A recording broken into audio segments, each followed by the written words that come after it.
Hello and welcome to the City of London, a city within a city. People think about London as the great metropolis that we all know, but within it is something called the City of London. It goes back many, many hundreds of years, and it's the epicenter of the global financial system, if the truth be told. It's more than that, however.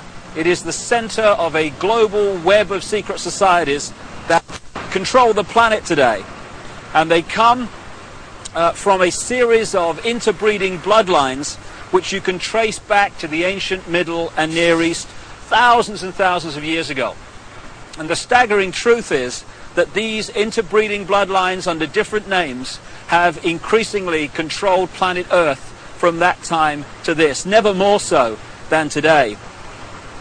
In the next few hours on this video, you're going to be introduced, if you've not already read the book, my book, The Biggest Secret, to some staggering, stunning, and I'm the first to say, bizarre information. The basis of the video is an interview with a lady called Arizona Wilder, who was brought up and mind-controlled from almost the time that she was born to eventually, as she did, conduct satanic rituals at the highest level of the satanic ritual network, involving some of the most famous people on the planet. But we'll get into that as we go along.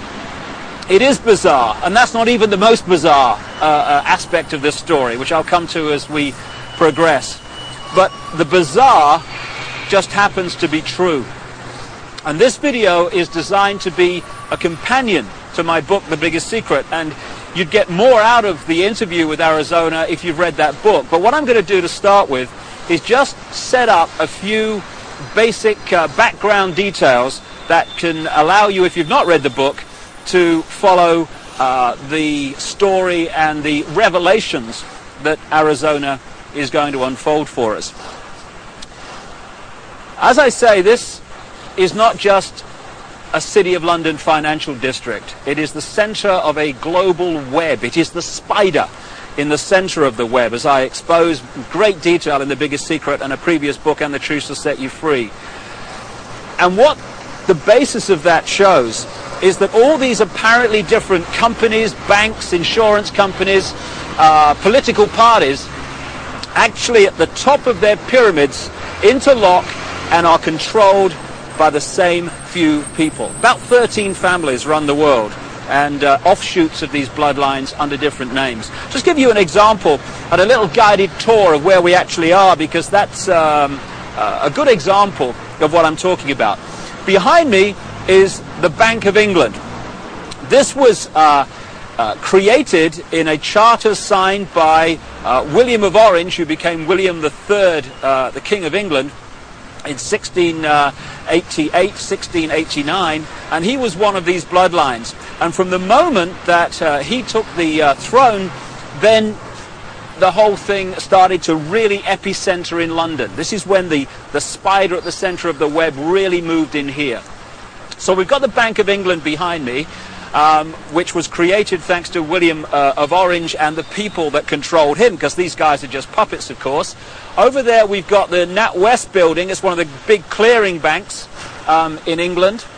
If you just come around this statue, which I'll come to in a second, behind me there is the Mansion House. That's the centre of government in the City of London, this city within a city. And at the top you'll see the red cross on the white background, the flag. It's the flag of England, and that symbol goes back right into the ancient world. It was the ancient sun symbol of the Phoenicians back in the ancient Middle and Near East, and the Phoenicians had a number of deities. One of them was called Barati, the female. One was called Barat, the male. Barati and Barat became Britannia and Britain because the British culture was brought here by the Phoenicians about 3000 BC and after. And also they had deities, the Phoenicians, called St. George of Cappadocia, who killed the dragon. That became St. George of England, and that's, of course, the flag of St. George, the red cross and the white background today. Also, the Christian deity called St. Michael was an ancient Phoenician deity long before Christianity. So the mansion house, the center of government, is a very, very powerful place.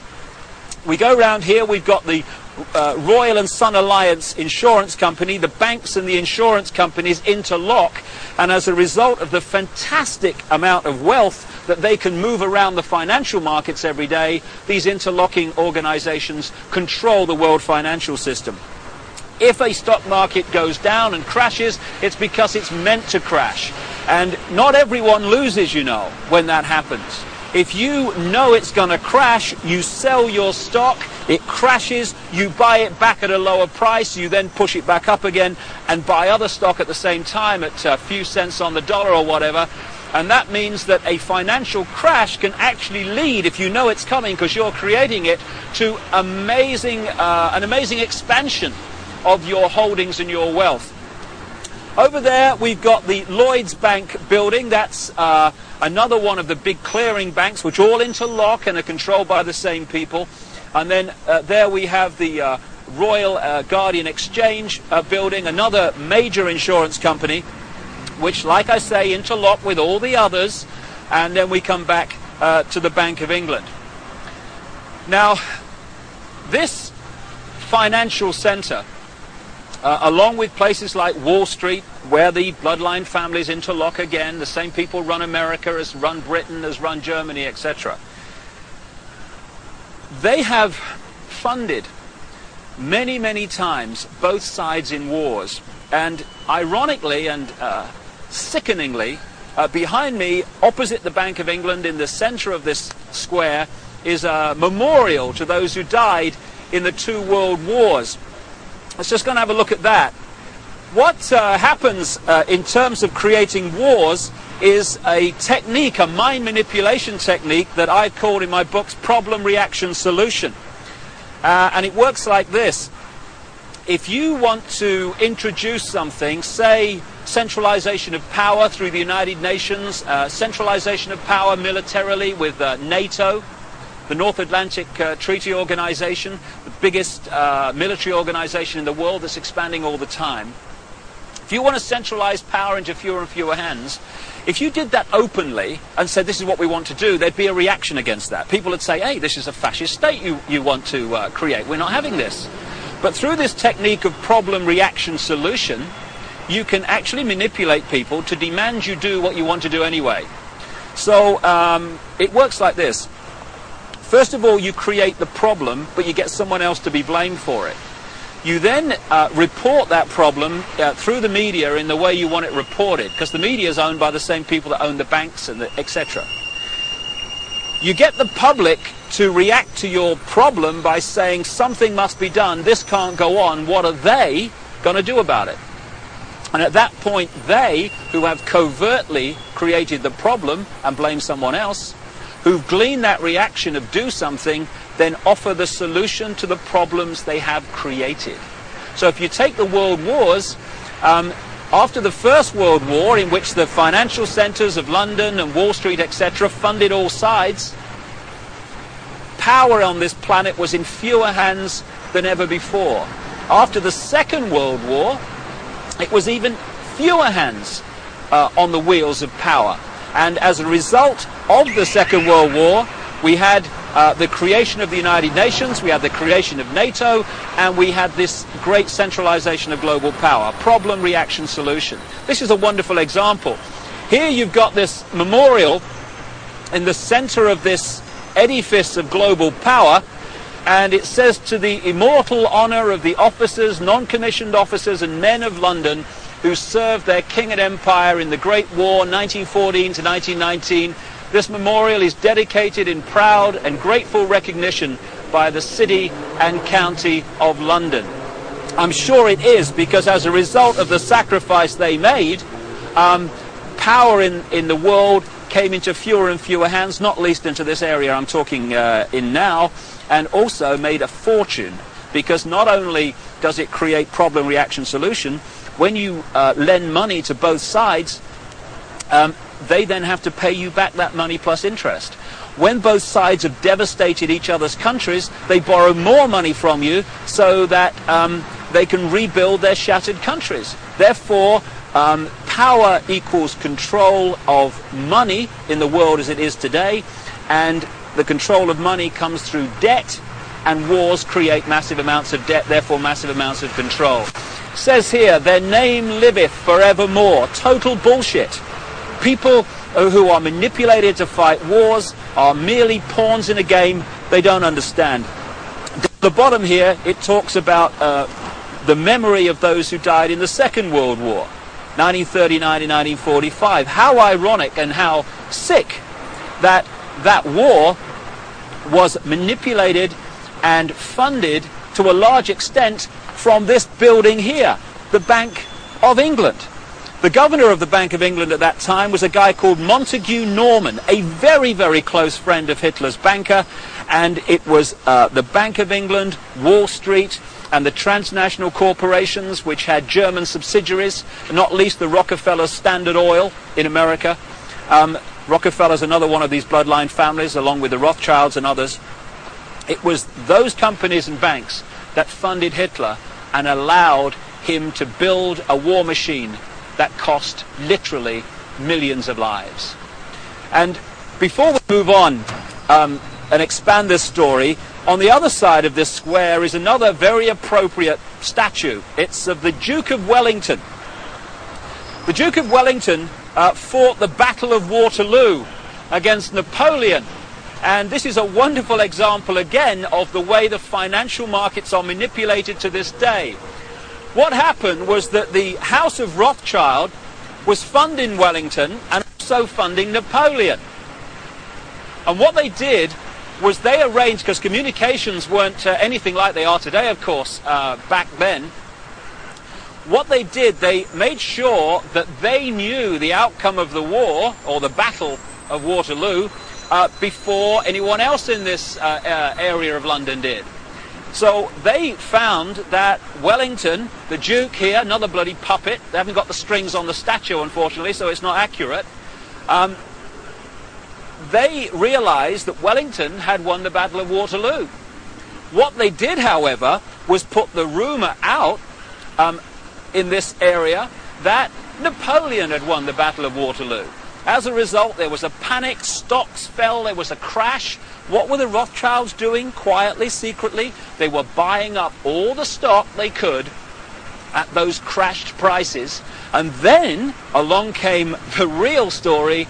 Wellington had won the Battle of Waterloo. As a result, the panic was over, all those stocks rose in price, and the Rothschilds were not only fantastically richer, they owned vast amounts more of the economy of this country and in a much wider area of Europe. So the manipulation of the financial markets, that's just an example from the last century, is very much going on to this day. And it's manipulating your life, what your money will buy, and indeed if you have any money at all. And I'll just finish at this location by focusing yet again on the Mansion House. Arizona Wilder, the subject of this video, conducted satanic ritual at the highest level, and we'll come to that in detail. You'll see that in the interview. But it's very much part of these bloodlines that have increasingly controlled the planet over the last few thousand years. When you follow them through from the ancient Near and Middle East up into Europe, where they became the European aristocracy and the royal families of Europe, or royal family if the truth be told, because they're just the same bloodlines under different names, over to America and into the modern world, one thing follows again and again: human sacrifice, satanic ritual, blood drinking, and all this stuff. And I've talked to a number of people who have seen these rituals in the City of London, who have been subjected to some of them. And the Mansion House, the centre of government in the City of London, is one of the key places where it goes on around here when work here is finished for the day. And satanic ritual is very much part of the next topic I want to raise and talk about at another location, and that's mind control. A few can only control billions and the direction of their lives if they manipulate the way we think and manipulate the way we feel. Only by doing that can they control us, because there's not enough to do it physically. And so mind control is the foundation of how it's done, and we'll talk about that at the center of global mind control, at the center of the network that generates it, and that's the Tavistock Institute, not far from here, yet again in London. Well, we're now just a short drive from the City of London, next to this very appropriate poster, Very Bad Things, and I'm on my way to the Tavistock Institute. It is the center of global mind control, and the network that does the research and creates the data and advances the techniques to mind control people in many ways. When you think about mind control, you might think of the Manchurian candidate and some robot with a gun. Kill, kill, kill, kill. But mind control is much bigger than that. If you take the definition of mind control to be manipulating the way people think and therefore behave, then the question is not how many people are mind controlled in the world, it's how few are not. Because every time you read a news story which is slanted to get you to see the world, a person or an event in a certain way, and you accept that slant and take it as truth, you're being mind controlled. Every time you see an advertisement and it persuades you to buy something you don't really need, you're being mind controlled. So all these different techniques are used all the time to get us to think and behave the way this few, this clique, this elite want us to. Problem, reaction, solution, getting us to react to events and demanding solutions, the solutions the elite want us to demand. That's also mind control. So mind control is a vast, vast subject. And you know, in the streets of the cities of the world, or the towns of the world, you get these people with the clipboards that are asking you questions called opinion polls. Well, we're led to believe that these opinion polls are to get a feel for what people want so that we can give the people what they want. No, no. Overwhelmingly, those opinion polls are designed to find out if the programming, the manipulation of the public opinion, of the collective consciousness, is actually working. So they'll ask your opinion on various subjects, and if 80% say, yeah, we think in this certain way about this subject, okay, the programs work, brilliant. If only 40% think that way, then the question is, the manipulators ask, what more do we have to do to get more people to think the way we want them to think? So it's all about mind control and emotional manipulation. That's how it works. And we've just reached a point here, a military establishment. The Honourable Artillery Company headquarters, SAH. What is the military? What is the training for the military except fundamental mind control? What happens when you go through the training, especially in the elite organizations like the SAS and the Parachute Regiment in this country, or the Delta Forces in the United States? It is to get human beings to give their thinking processes away to those in the peak caps that have more stars or more stripes on their arm. And you want people in the military to so give their mind away that when someone in a peak cap says, shoot this group of people, then without saying, well, why, or what have they done to me, or whatever, it's all over. Yes, sir, yes, sir. The yes, sir mentality, mind control. And if those people had a drink with the opposition, the opponents, the enemy, they'd probably get on fine. But they don't get to that stage, because when the peak cap says shoot, they shoot. They are mind controlled. And this is what the military is about. So you have mass mind control, you have individual mind control, and I'm just going to now walk just around the corner from here and take you to the headquarters of global mind manipulation. Mind control has been known about for a very, very long time. And to understand many of the things that Arizona will be talking about in the interview, you just need to explain one of the fundamental techniques of mind control. It's called trauma-based mind control.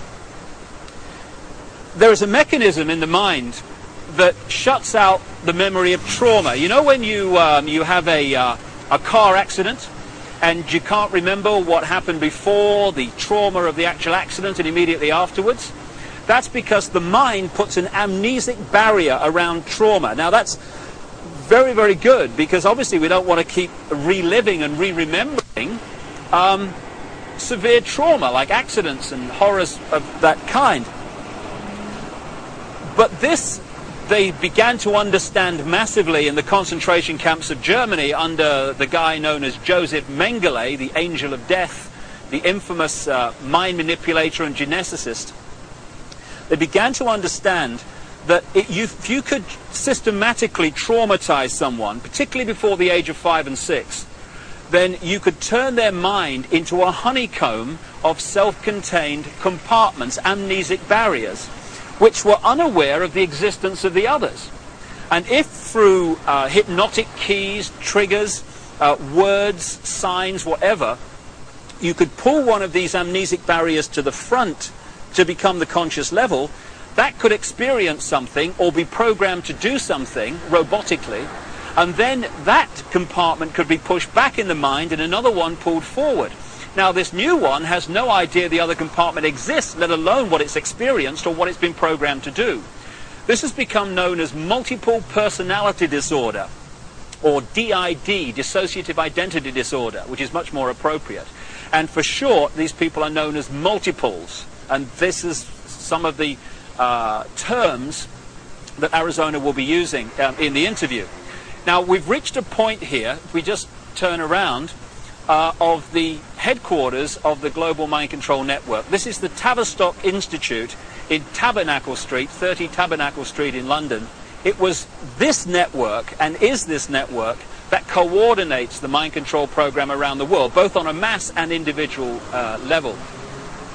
The background to this organization is this. It used to be part of the British military psychological warfare department, appropriately, and it was developed by a guy called Dr. John Rawlings Rees. And other parts of the network were established around the world. Stanford in America is one of them. And together they coordinate the mass mind manipulation of the human race and mind program people on an individual level. Just to give you an idea, these mind control people are overwhelmingly those that do the assassinations. Why is it always a lone nutter that's responsible for assassination? So people say, oh, he was just a nutter. No conspiracy, no more investigation necessary. Why is it that the same psychological profile keeps turning up all over the world with guns, going crazy with guns in the street, killing people, creating problem, reaction, solution situations in which legislation comes through and is introduced as a result of those horrors? Interestingly, Martin Bryant, the man who went crazy with a gun in Port Arthur, Tasmania, just happened to be treated by a guy called Dr. Eric Cunningham Dax. Now, Cunningham Dax was the Tavistock Institute representative in Australia and a close associate for decades of Dr. John Rawlings Rees that sent the whole thing going. So when someone goes crazy with a gun or these horrific things happen, we need to ask the question, are they doing it from their own mind, or are they programmed to do it because of the effect of what they do? Now, Arizona Wilder was brought up from birth in these mind control programs, and her programmer was Josef Mengele, the angel of death. And when he eventually died in the late 80s, because the subject of the programming becomes so attached to the programmer, almost worshipping the programmer, when the programmer dies, often the programming starts to break down. It did with this lady, and that's why now she's speaking out and talking in staggering detail about what she experienced and the people that she was involved with.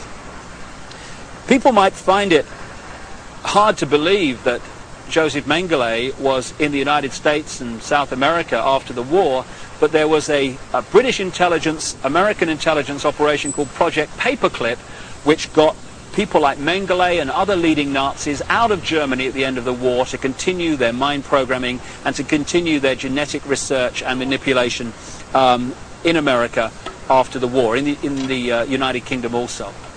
So this is some important background to this Arizona Wilder interview, but it's not even the biggest secret. The biggest secret is even more bizarre than that.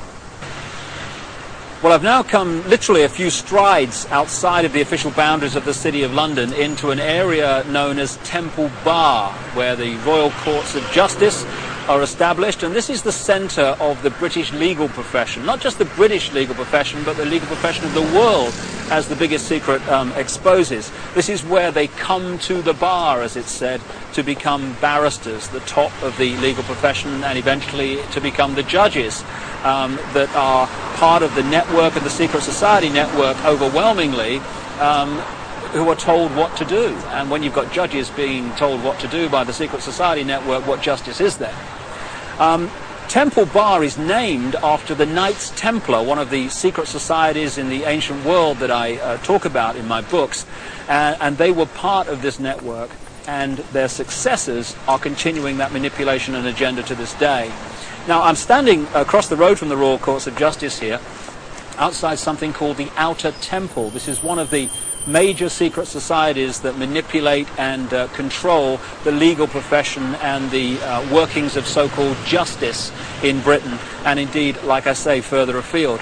But the reason I've come here overwhelmingly is to point out something in the centre of the road here, at the boundary between Temple Bar and the City of London. And it's a massive reptile figure, dragon figure, in the centre of the road. Now, we're getting into what the biggest secret is here, because when you go around London, and indeed looking at the coats of arms of the aristocratic families, etc., again and again you keep seeing reptiles, you keep seeing dragons, and you've got the serpent race and the dragon race constantly recurring in the ancient texts describing the gods of the ancient world. And there is a reason for this.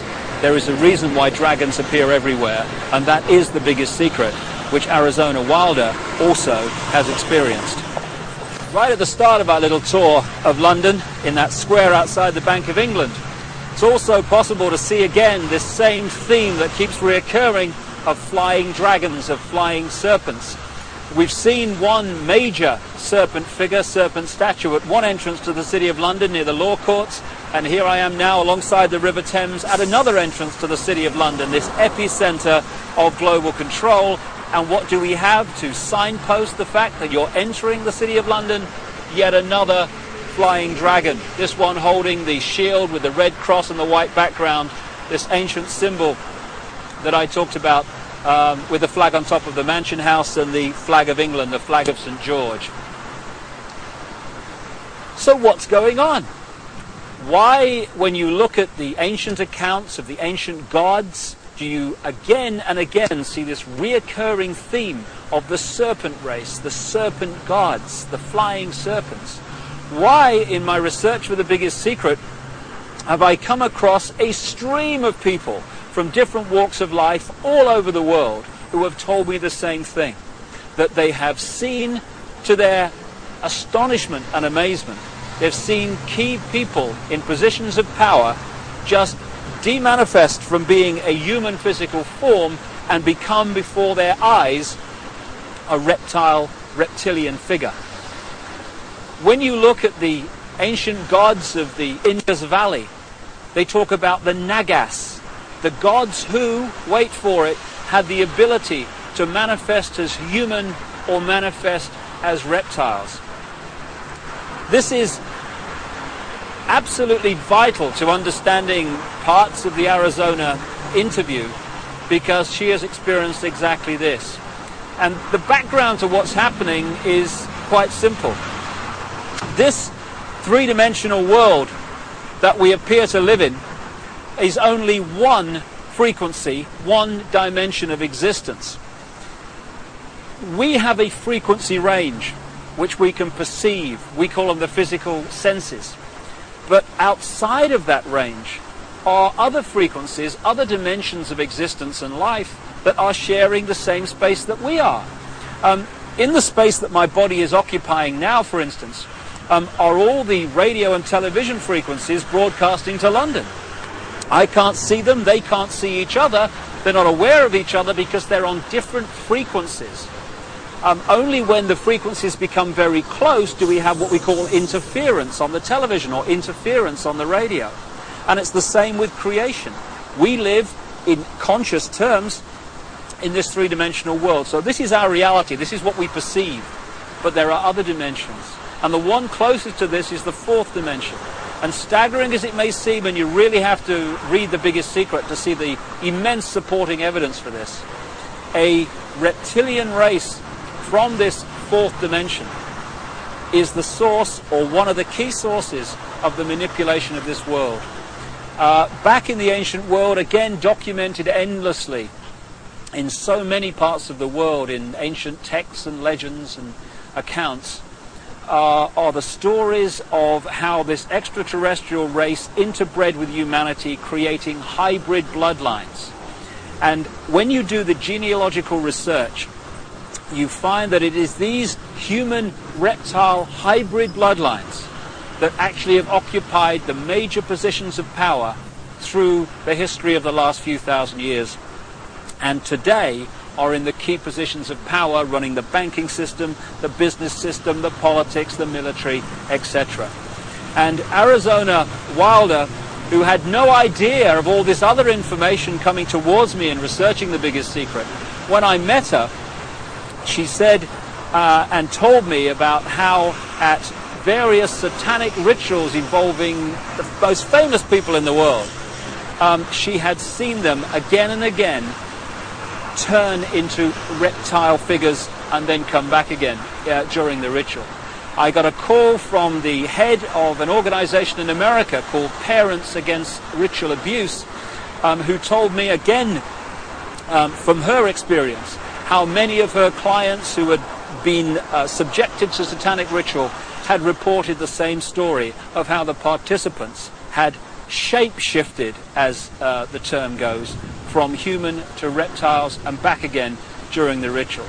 And one of the key areas, one of the key families identified by Arizona Wilder in her accounts is one not too far from here, and it's very famous indeed.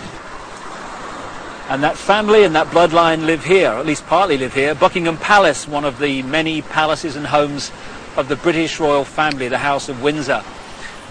They're seen as bastions of the establishment, the British establishment, but in fact the Windsor bloodline is not British at all, it's German.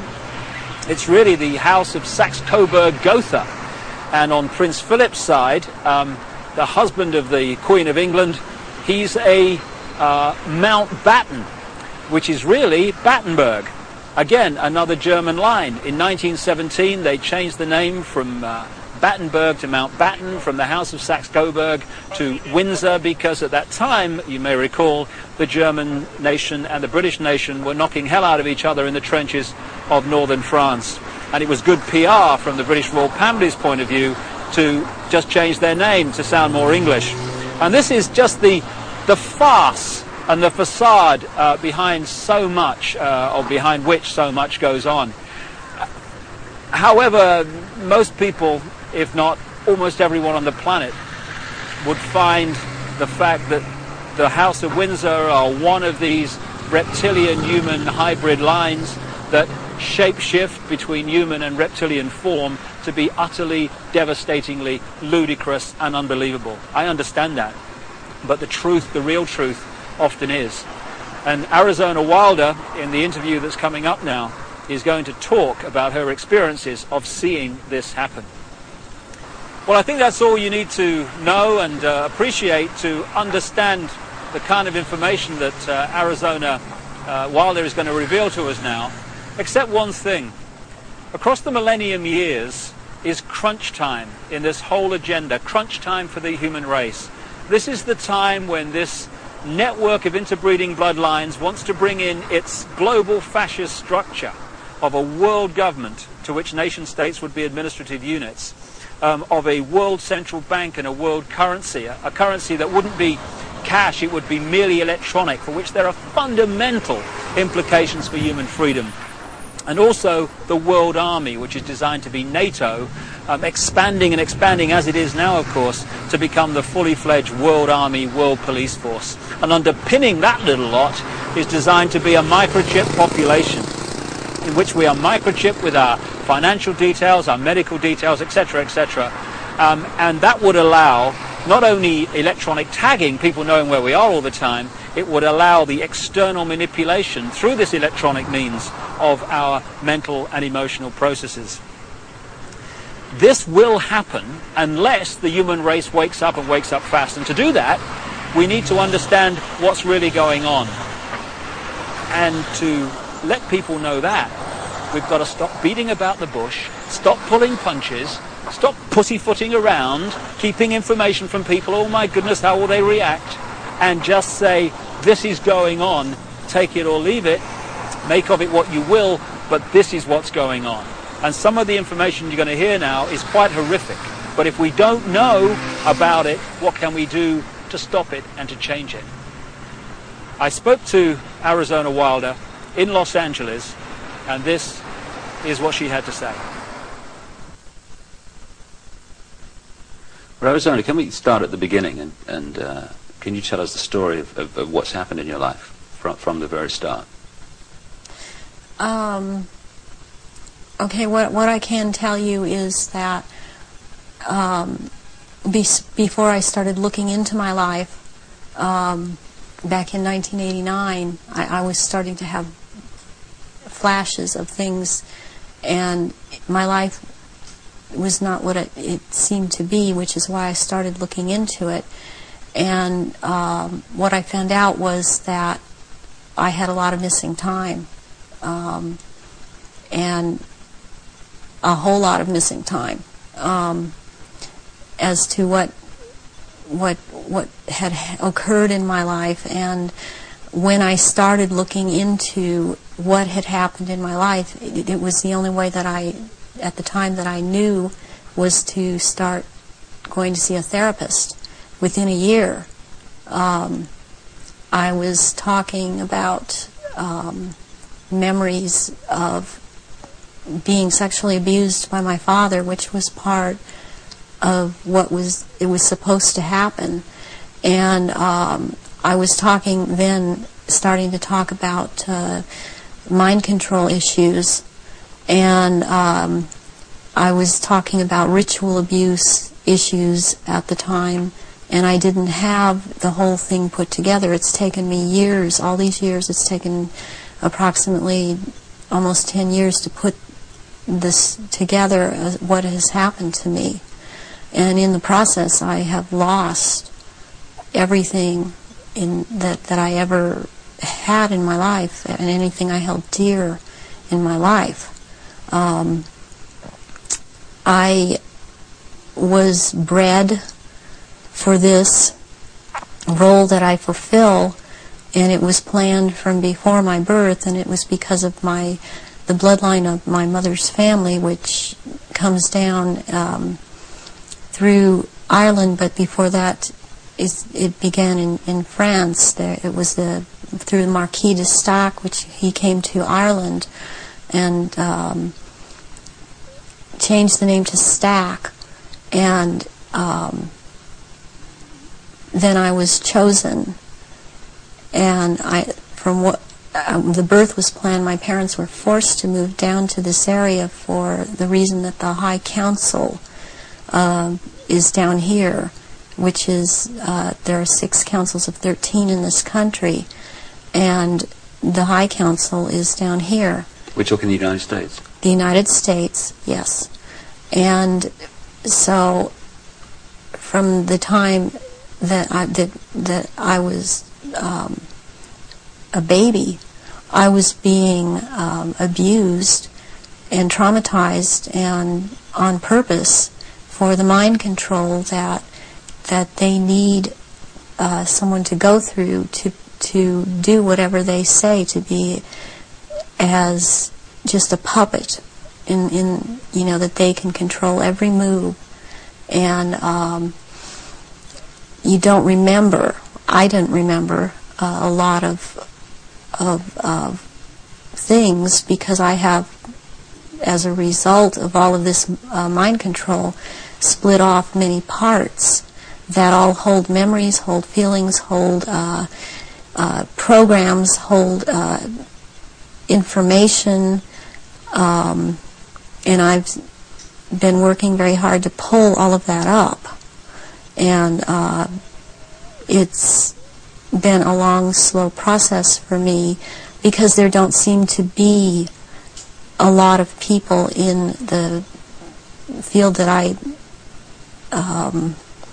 only felt was the only way I could go was psychiatric and psychological. They don't seem to know what is really going on, and I believe that a lot of them are afraid of being sued should they suggest something, and so they cannot lead or suggest. And it's been a process of me having to trigger myself to remember, and be around people that can help me with that can't really be touched by the False Memory Syndrome Foundation. So what happened? You say you were abused as a child as part of this compartmentalizing of your mind. What went on after that, as you got older? Well, they start with wanting to make you an obedient slave at first, and so they do a lot of sensory deprivation, they do a lot of sensory overload, and they switch between the two, and they do out-and-out torture. They take a small child and they electroshock. In my case, it was electroshock to the brain,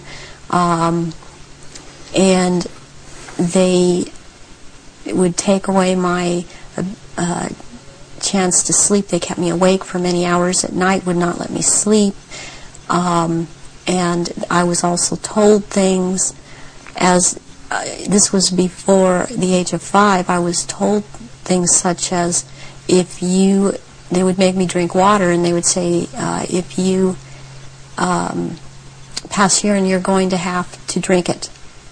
And they would make me drink it. And if you have bowel movement, you're going to have to eat the feces, which is also what happened to me. And then they would play, there was a programmer that was programming me, a very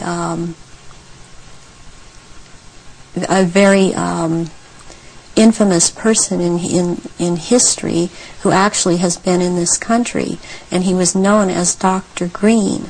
Who he actually was Dr. Mengele, from Josef Mengele, from the concentration camps in Germany, and he stayed a lot at China Lake Naval Weapons Station out here in Southern California, in the desert area.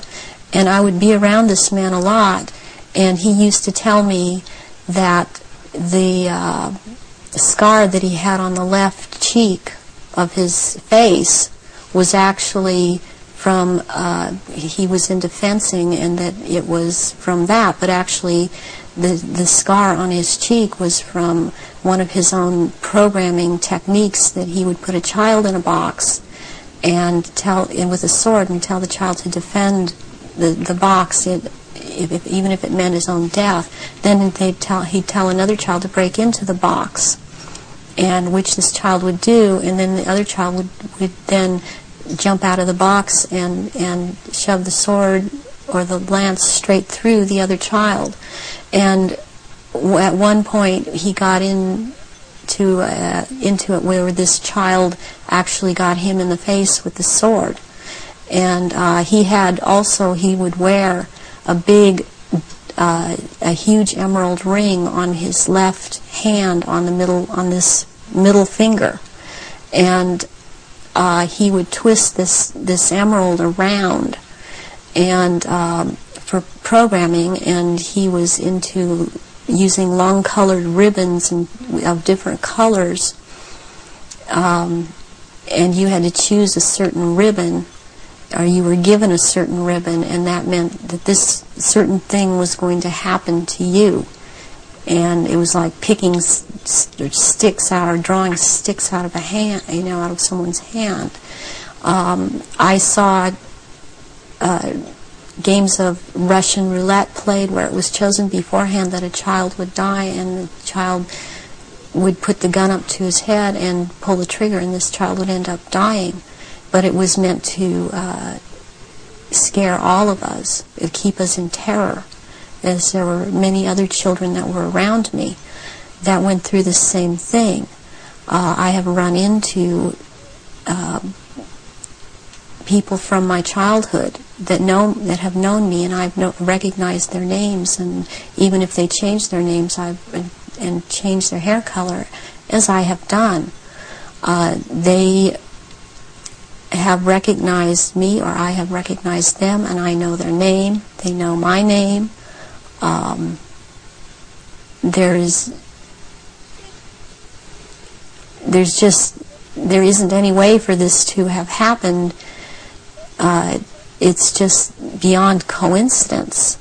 And when you get older, I mean, they start taking, this programmer in particular, Mengele, would take me to rituals. I went to rituals with him all over this country and in Britain and in France, and it was known by intelligence agencies in this country that this man was here. They brought him here. Is that Project Paperclip you're talking about? Yeah. Through the OSS. And my family, or my so-called family, are all DID. They have not. They are very well programmed, and they have not sought help. They have not gone in, tried to figure out what's happened. They believe they've had this certain kind of life that they've had, and as far as they are concerned, I am crazy. And they have much different memories of what I have, and I was always told certain things by my parents that my sisters were never told. And biologically, I have to add at this point that my mother is my mother. I am not biologically related to my father.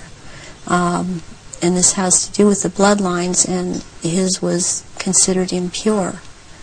And this is all about purity of the bloodline. And that is why I am involved in this. There are people that are involved in this that it is not so much because of bloodline, but they have the ability to dissociate and be used as slaves by these people. You say that you come from a certain bloodline, and there is this obsession with bloodlines that this Brotherhood Illuminati have. Why is that? Because what first started coming out was about the Aryans, and the purity of the blood. And what it's all about is that the blood and the menstrual blood contains something that is important for the propagation of this race that is controlling things on this planet. And these people that are in the organization that the Council of 13 is under, and they have something called the Grand Druid Council, or the Octagon, they're called the Illuminati. And the Illuminati are actually run by these 13 bloodlines, which are all of the royal families in Europe and in England. And they need the blood because they are, in fact, not human. They take human shape. They are reptilians. And they need the blood. The blood helps them maintain their reptilian shape, and it helps them maintain their sanity, and it helps them to live in this world because they are not from this world. Does that relate to what the Nazis call vril power and what the Hindus call the serpent power in the blood? Yes, the blood has something. It has something in it. It has secretions from the pituitary gland and from the pineal gland, and it has a very strong drug in it that they also. I mean, this is the one that keeps them from going crazy, and it's like heroin or like endorphins, and it's much stronger. But what they need is, for it to be secreted in the blood, is they need terrorization of their victims before they are killed for their blood. Or if a young woman is beginning to menstruate, they need the menstrual blood, and they have to terrorize them to get this to come out in the blood and be secreted in the blood. Is this the what other people have told me about, that at the point of great terror, like the point of sacrifice, there's an adrenaline that enters the bloodstream? Is this what they're looking for? Yes, that and this other element comes and secretes out through the blood. This all comes out through the blood at that time, and it's at that point they are actually staring into the eyes of the head of at some of these rituals, or at a reptilian. They are staring into the eyes of this person, and they're held. It's a hypnotic gaze these reptilians have, and it holds the victim in an absolute trance, in a trance of terror, and then they are killed at that moment as they are staring into their eyes. And not only do they can't hold their shape when this happens. The human shape they cannot hold. They go back into reptilian shape as this is happening, because it's like an animalistic type of excitement of the kill. And they oftentimes they will just rip into the victim and eviscerate them and start eating the flesh of this person too. And the fat from the intestinal area is highly valued, as they use it on their skin. And they will drink the blood, and the blood is highly sought after, and it goes according also to rank within these creatures, as to who gets what when. And their sacrifices have increased in the last, it started increasing in the early 80s. The amount that they were doing is increased. And they use a lot of druidic holidays to do this, but they have other days too. They've mixed all of these satanic and what are called satanic holidays and druidic holidays, and in order to have these rituals, which ritual seems to be important to them. But they also use it in order to drink this blood, but they seem to need more. Have you any idea why it's increased since the 80s? So there are changes going on in the earth. It seems they're not able to hold their shape like they once were able to, and people see them shapeshift more and more, and they need the blood to try and maintain it, to try and maintain their human form. I believe there's a time coming that because of what I've been told, when they are not going to bother having to hold that human shape at as they had to before. And they want that time to come. It's almost upon us. So when you're talking about the fact that the veil is lifting on these reptilians so that people can see them far more easily and far more often, does this relate in any way to the fact that there is this desire to bring in this rigid structure, including microchipping and many other things, across the year 2000, which has become known as the New World Order? Is that coming in because it is known that the people are going to see what the game is and there has to be control of the people at that time? Yes, it's very connected. I started talking about the New World Order back in 1990, and I was very psychologically and physically affected so much by what was coming out. I wasn't watching television. I was not aware that certain individuals in this country, George Bush, were talking about the New World Order. I was talking about it because that is what was coming out, and knowing that the first time that inside of myself that I'd heard it was in conjunction with the Nazis, and that came from Mengele. And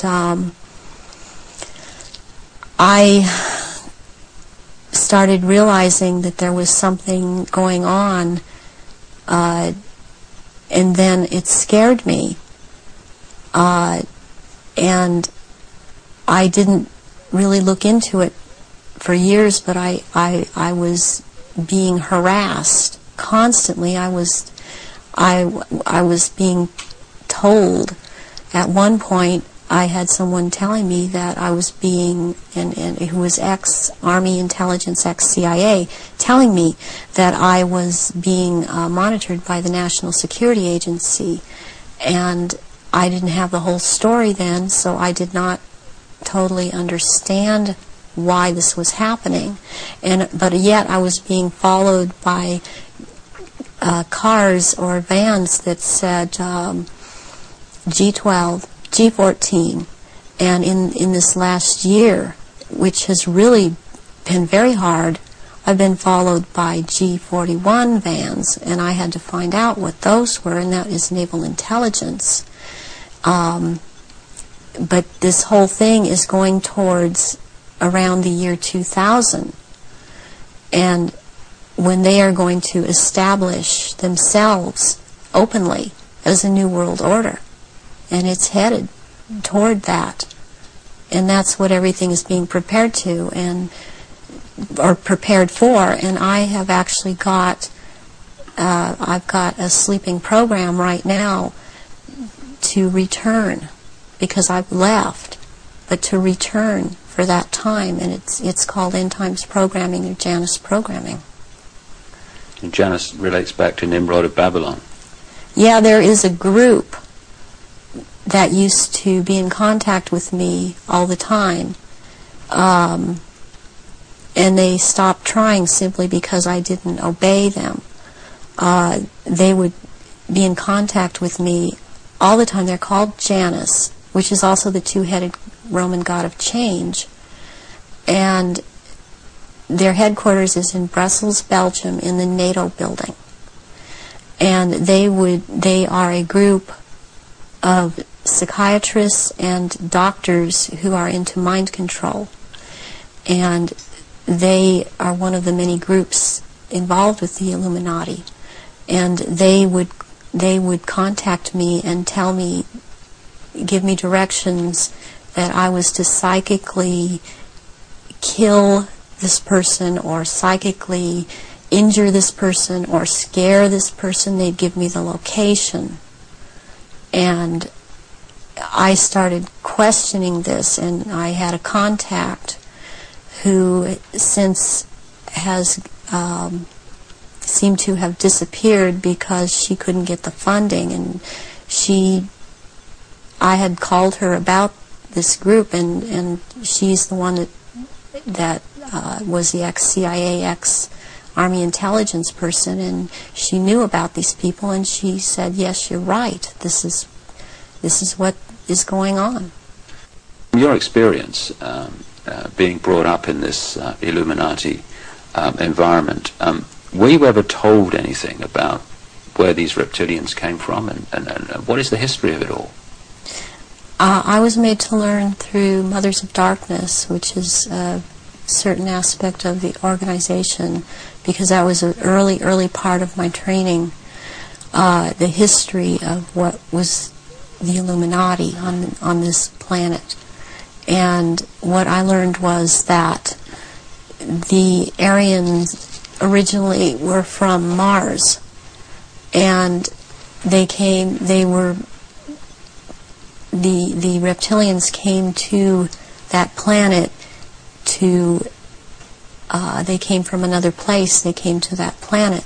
They came to rule, because they wanted to mix, so they said, with that race, and but they became the overlords, and the Martians or Aryans were seeking to escape from it. They went to the moon, and then were there attacked, and they then went to Earth and established culture here on Earth approximately 6,000 years ago.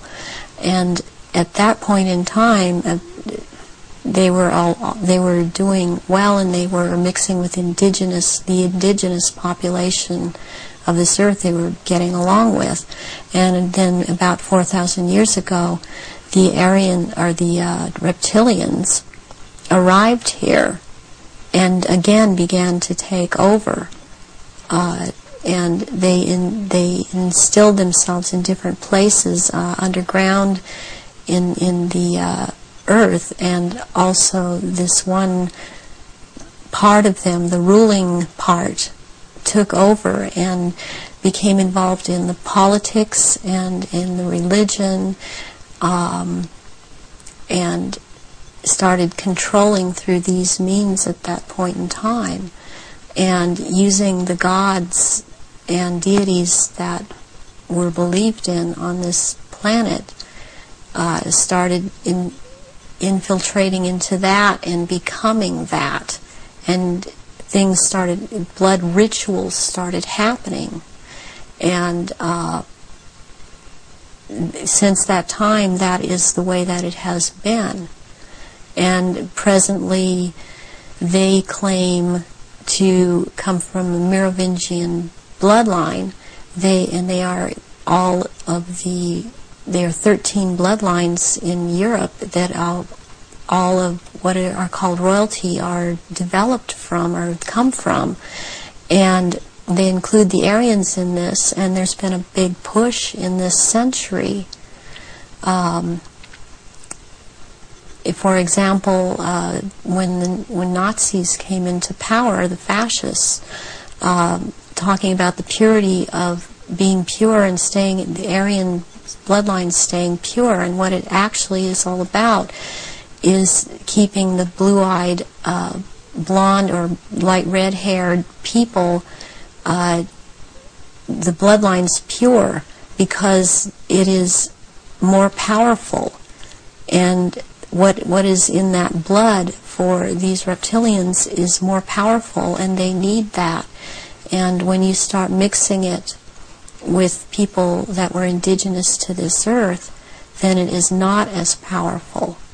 It has nothing to do with someone, skin color or nationality. It has to do with keeping the bloodline pure for their use.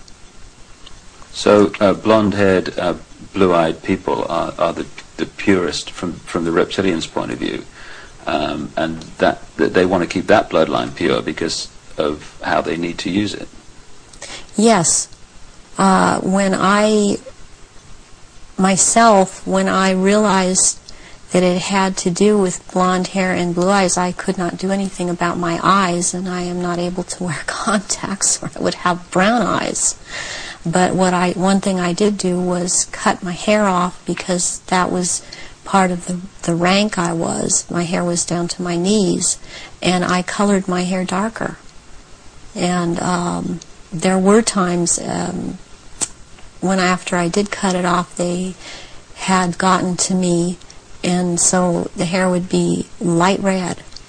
But that is being in compliance with them. And I did not want to be in compliance to them. I want to expose them, and this is part of it. And I won't be what they want me to be. When you look at some of the ancient accounts, like the Sumerian texts and many other accounts, they talk about the gods interbreeding with humanity. Is this relevant to the reptilian way of infiltrating the human race? Yes, it is, because human beings all through the ages have accepted gods interbreeding or being accepted as humans, and that shows in Christianity, it shows in Judaism. It also, they have used Egyptology, or the Egyptian religions, a lot, and the present head of the Illuminati compares himself a lot with the Egyptian god Osiris and Horus, which is Osiris reborn, and also with the Arthurian legends of the Round Table. And he has a name. The name that he carries from that is Pindar, which actually means phallus of the dragon. And the other name, Osiris, he has carried because he takes the name at this time, the Marquis de Libero, which means the liberator of or from the waters. And the story of Osiris is that he was cut into 14 pieces and thrown into the river Nile, and the one piece, Isis found the pieces and put them back together again, and she could not find the 15th piece, which happened to be the phallus, so a gold phallus was made. And this is very important in this group in the Illuminati. This is important, and it's important to think that about the head of the Illuminati, because what comes from a golden phallus would be a superior seed for a race, and this is how this is what they are doing with all of these bloodlines to keep the bloodlines going, are impregnating Aryan people of Aryan blood that hold high stations with them, impregnating them with this seed of Pindar. And therefore it's important to keep this history in mind and the names in mind that he is going by at this time. So would it be correct to say that the reptilians came to this planet because the Aryan Martians came to this planet, and had the Aryan Martians gone somewhere else, they'd have followed them there? They would have pursued them all over the universe, yes.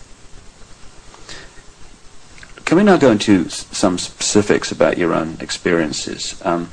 What were you brought up to do? You say that you were identified as a bloodline before you were born. What was the role that you were brought through to play?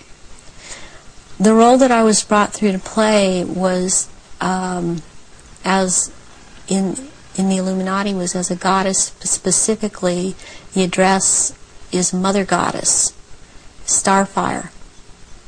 And the Starfire goes back to the blood in the menstrual blood, what is contained in that.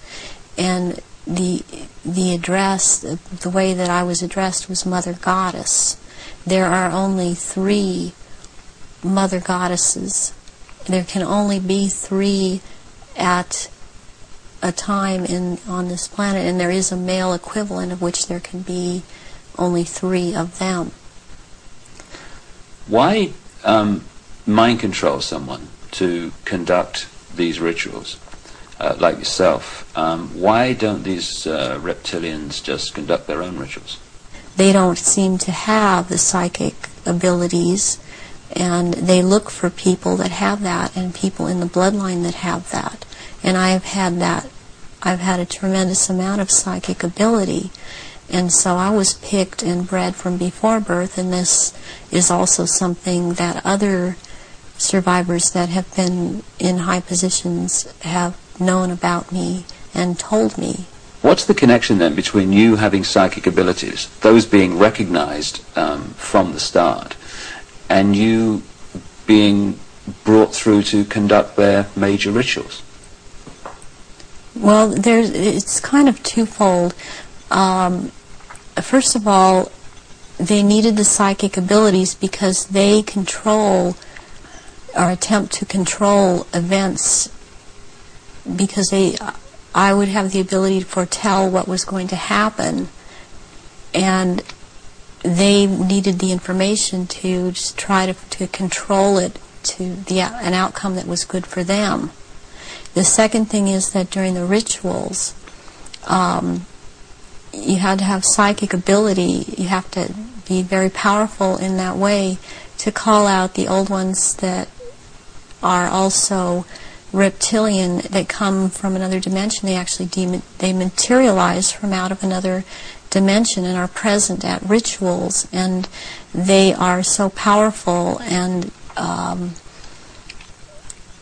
their presence is there's such an evilness about them, and they want out of this other dimension, and they can't. They have to be called out by someone who has that power, and the reptilians don't have this power.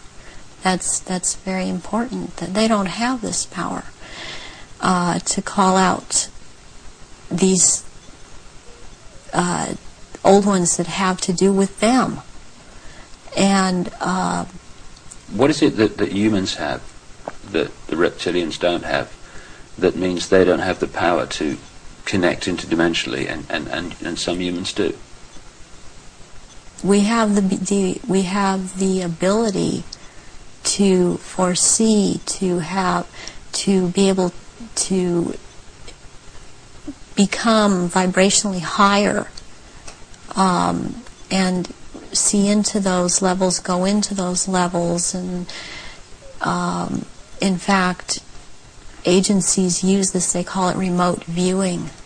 Humans have the ability to go into the past, to go into the future, to go to other places, to astrally leave their body, astrally, and to see things that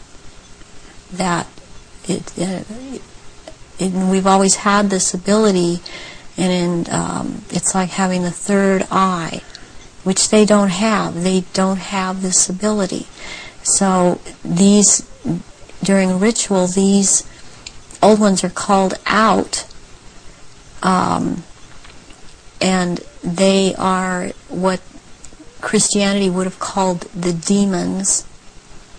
They are called out, and there is a circle that it has a hexagon in there, which is a powerful occultic symbol, and then there is a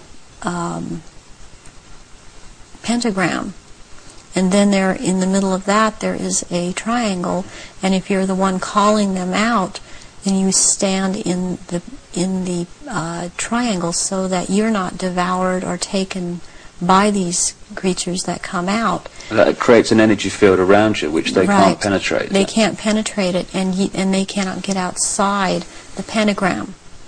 And they want out. They're always demanding to be let out. And so you have to be very powerful to keep them in line and to make them go back when it is time for them to go back. Why do the reptilians want to manifest these quote demons at the rituals? It brings power to the rituals. It brings power to them. They are told things by these entities, and they are encouraged to go on with what they're doing, and knowledge is imparted to them through these entities.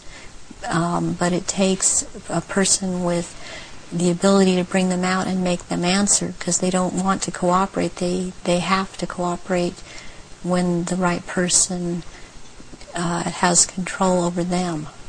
And that's to do with that person's energy and ability to use right. energy. Yes. You talked about the Aryan race coming from Mars. One expression of it seems to be very clearly what we call the Phoenicians. The Phoenicians had two deities, St. George, which became a British deity, who defeated the dragon, which seems incredibly symbolic, and also St. Michael, who, according to the legend, banished Satan, or this negative force, into the abyss. Is this symbolism of the abyss anything to do with the fact that these reptilian demons of another dimension are somehow locked in a time-space prison, and they can't get out, and they can only get out when they're brought out in that way? Yes, they want out of that dimension. They have been thrown into that dimension, and they can't leave that dimension. And that's actually what the abyss is about, is being in a different dimension. It's like something to do with the fourth dimension. And before I even knew, for example, what I was saying, or I realized what I was saying, I would be saying things to my therapist and other survivors that the fourth dimension was a dimension to stay away from. Not at that time understanding the whole thing. Why do these rituals take place at certain key times of the year, and so often are related to the phases of the moon? Because the moon has an influence on this planet, and also the sun. These also take place during different things that go on with the sun, but the moon it's kind of a really very cyclical thing with the moon. It takes place on full moons, new moons. It has to do with the current religion, or what they're using, the Druid religion that they've taken and used. They still hold on to the Egyptology type of religion. They hold on to the Druidism, though, and they're currently calling themselves Druidic or Druid. And Druidism is tied in with the cycles of the moon, on which it has to do with planting, sowing, and harvesting, and there are so many days that they can use from this to their own purpose and their own end, that they bring it about. There's a lot of ritualization with Druidism, and they love ritualization. So take us through one of these rituals that you conducted at the highest level of this global brotherhood. What would happen? There were people that were bred from birth. They were bred to be ritual sacrifices. I have a problem with what they is said a lot today, especially by the False Memory Syndrome Foundation, that how could all of these people disappear, or how could all these babies be born? I worked with a nurse midwife. We did home births, and it's very easy not to register a child when it's born. And then they have these children that they're kidnapping and bringing in from other countries, and no one misses them because these are third world countries. And children they have the most energy, the purest energy, they're the highest form of sacrifice. And they will terrorize these children and mind control these children. And in rituals, by the time they're brought into rituals, they may be drugged, or they may not be drugged, or they may be in an altered state because of the mind control. and they are used as actual blood sacrifices during these rituals because of, again, reptilians needing their blood. And they will take various organs from the sacrifices depending on what date the ritual may, what the ritual may be associated with on that date.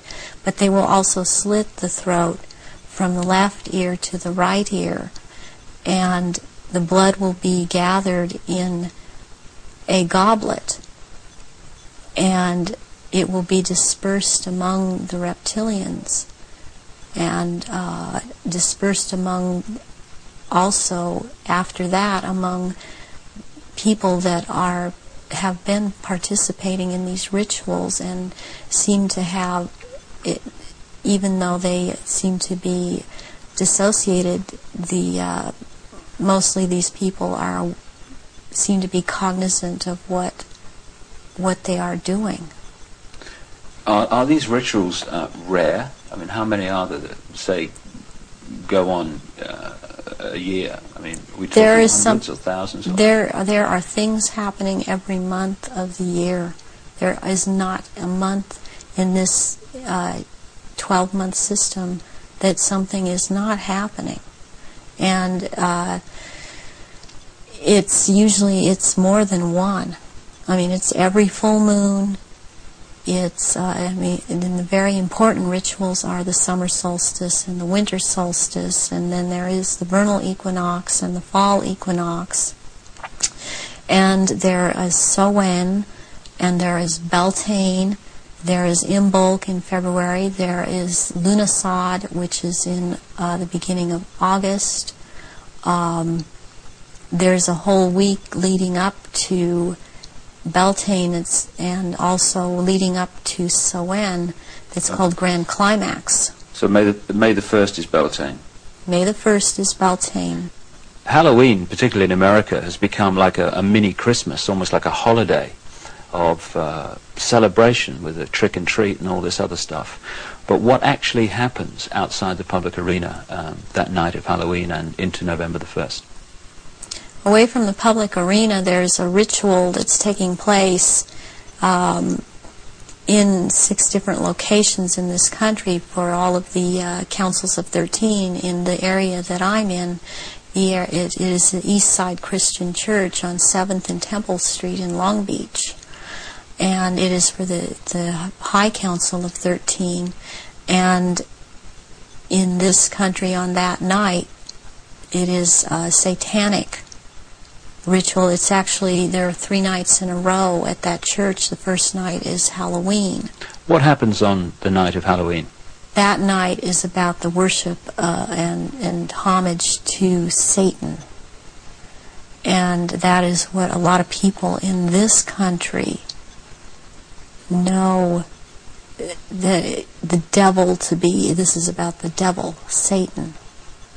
And Christianity talks constantly. I mean, I believe they created Christianity to be what it is. And so they also have created this Satan. And so they control in that way. And on that night there's a lot of bloodshed, and there are sacrifices made to Satan. There is a person who plays the part of this in this High Council that has to do with this High Council. He's not on the High Council, but he has to do with playing the part of Satan. He is a televangelist on TBN. He used to be, he filled in for a little while as a lead singer on Iron Butterfly many years ago, and he has long blonde hair. What's his name? At this point, I don't recall his name, and it just, I recognize his face. I saw it recently on TBN, And then this is his cover, or he is DID. And he plays this part, the great deceiver Satan, on that night, on Halloween, at this church. And that is what happens on Halloween. And I mean, what else I must say, what is going on with Halloween in this country? It's just becoming so popular. It is also to desensitize people to the whole thing, and even this backlash Christian movement that wants to call it the Harvest Festival. It does not realize that the Harvest Festival has to do with Druidic religion. And again, they are still doing the same thing and celebrating the Harvest Festival. That's what the Harvest Festival is about. Are many of the so-called Christian rituals, because that's what they are, or festivals or ceremonies, are they actually, to most Christians, unknowing representations of these satanic rituals? Yes, they are. One, for example, Christmas has to do with it's a time, it comes right after the winter solstice, which is a satanic or a Druidic celebration. It has to do, there's a day in there called that day which is not a day. It has to do with the killing of the old king and the birth of the new king, which is a Druidic day. On the 24th or the 25th at midnight, there is a ceremony that's specifically for children, and it's called the last bulb on the tree. Where does that come from? That is something that's used with children. It's part of programming them into the whole thing. And there were things that would happen to the child that hung the last bulb on the tree on Christmas Eve, as it was a common practice to decorate the tree on Christmas Eve, and the tree in itself is a phallic symbol, and it's paganistic. Christmas is based on a pagan day, and back to Roman times, and Christians have given it, they think they have given it Christian meaning, and it means something else, and it does not. But there is the case with the last bulb on the tree that has something to do with what happened to this little girl, John Benet. John Benet Ramsey? Yes, John Benet Ramsey. And this occurred on this night because of the day it has to do with. It comes right after the winter solstice, which is a satanic or a Druidic celebration. It has to do, there's a day in there called that day which is not a day. It has to do with the killing of the old king and the birth of the new king, which is a Druidic day. On the 24th or the 25th at midnight, there is a ceremony that's specifically for children, and it's called the last bulb on the tree. Where does that come from? That is something that's used with children. It's part of programming them into the whole thing. And there were things that would happen to the child that hung the last bulb on the tree on Christmas Eve, as it was a common practice to decorate the tree on Christmas Eve, and the tree in itself is a phallic symbol, and it's paganistic. Christmas is based on a pagan day, and back to Roman times, and Christians have given it, they think they have given it Christian meaning, and it means something else, and it does not. But there is the case with the last bulb on the tree that has something to do with what happened to this little girl, John Benet. John Benet Ramsey. Yes, John Benet Ramsey. And this occurred on this night because of the day it has to do with, and the ceremony that it has to do with. And there were rituals done on that night to these little children. So that is totally tied into it.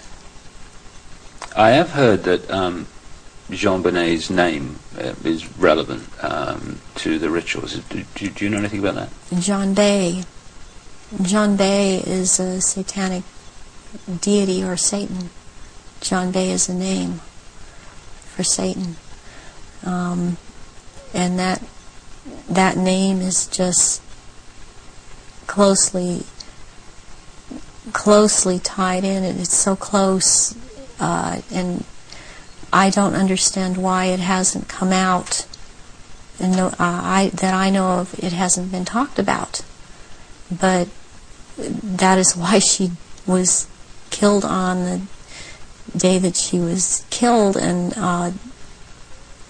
her family, as far as I'm concerned, her family is involved in this, and that there's always a price to be involved in it. She was the price.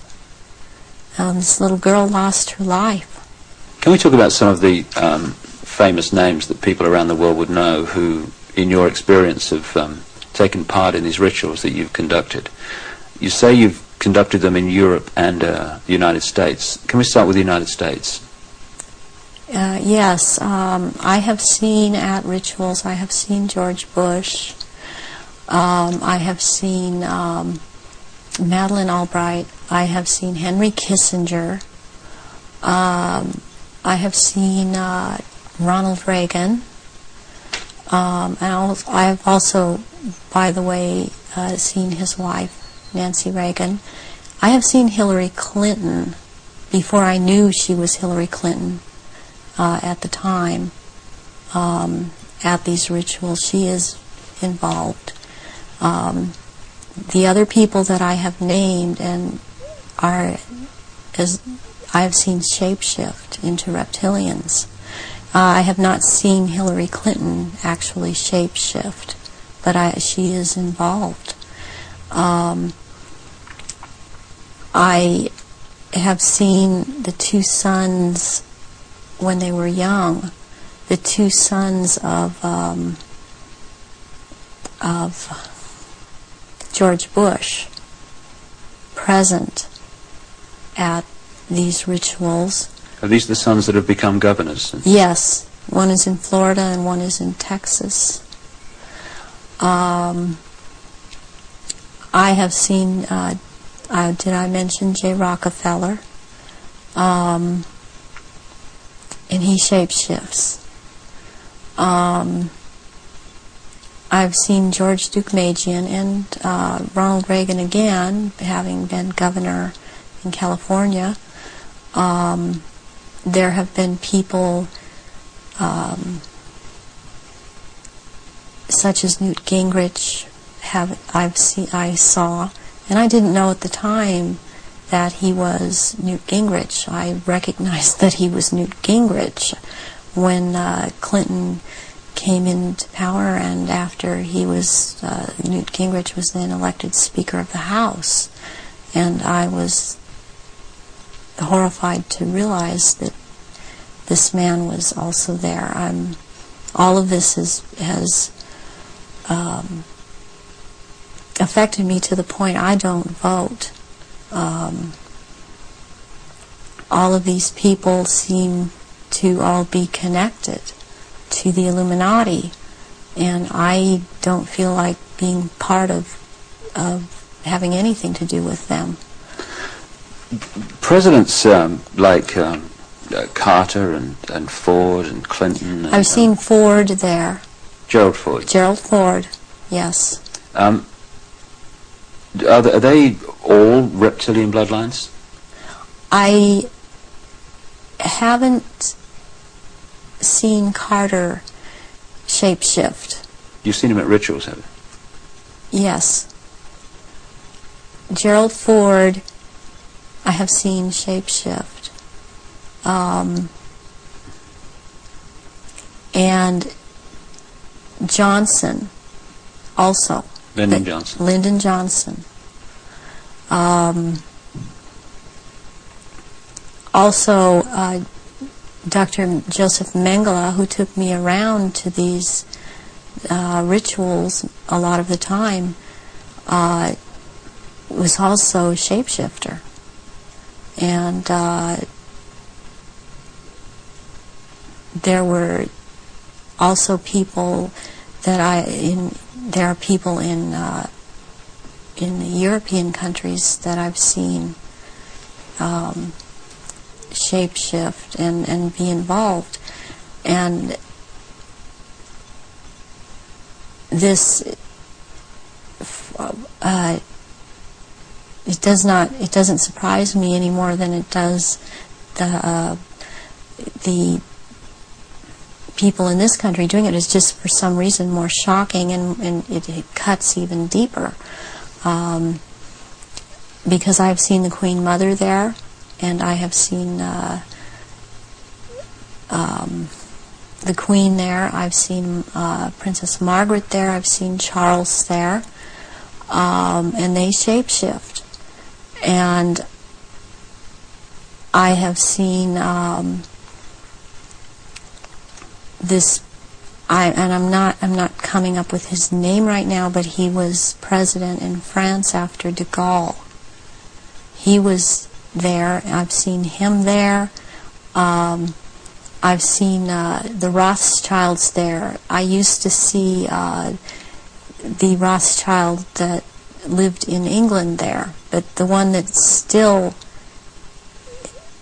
goes there and is a shapeshifter, Guy de Rothschild, Baron Guy de Rothschild, has been to all of these rituals and has been over in this country under the name of Dr. Barrington and tried to program me, and has impregnated me several times with eggs that were taken from me years ago and were impregnated with semen from Pindar and then placed back into my uterus. This has happened to me twice, once at age 39 and this year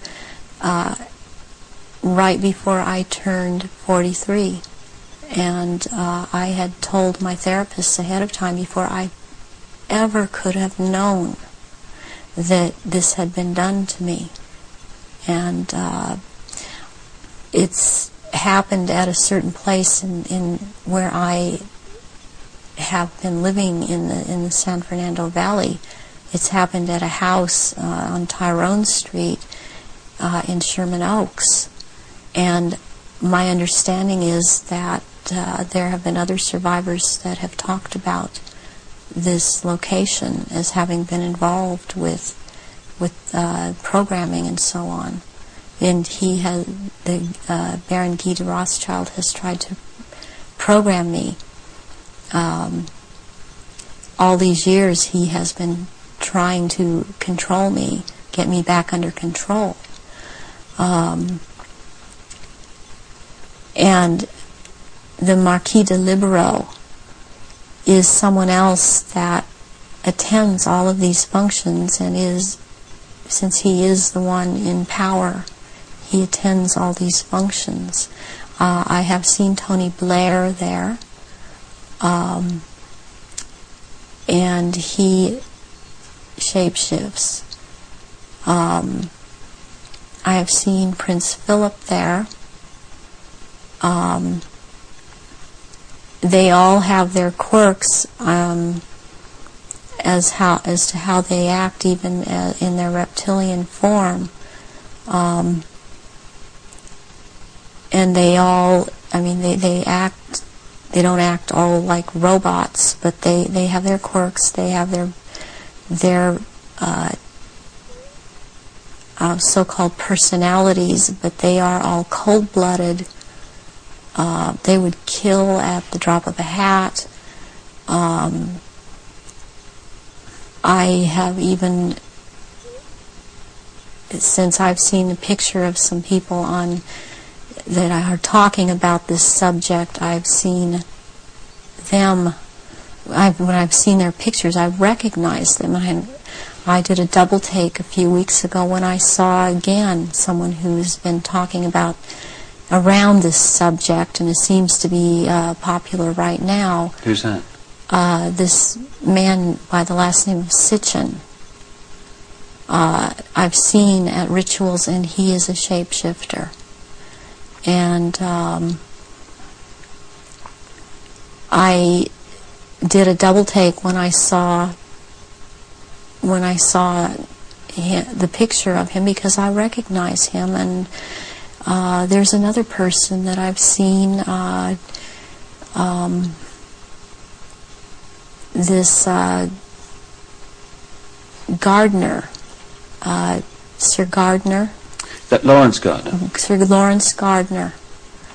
And he had recently written an article that was out in Nexus magazine. Part of it was about the menstrual blood, and what really triggered me was when he called it starfire, because that is the name of one of the aspects of the three women who are the dressed mother goddess. That is my name in all of this. So this man I have seen, he has lots of power within this sect, reptilians, and he's someone that you would want to watch out for outside of this too, as is this Sitchin person. What do you remember about Zachariah Sitchin? Zachariah Sitchin was someone in the rituals attending the rituals who was not a major player in as far as the rituals went, but was someone that others present did not make remarks at, or were very careful as to what they said around him. And he was talking about, he would be talking about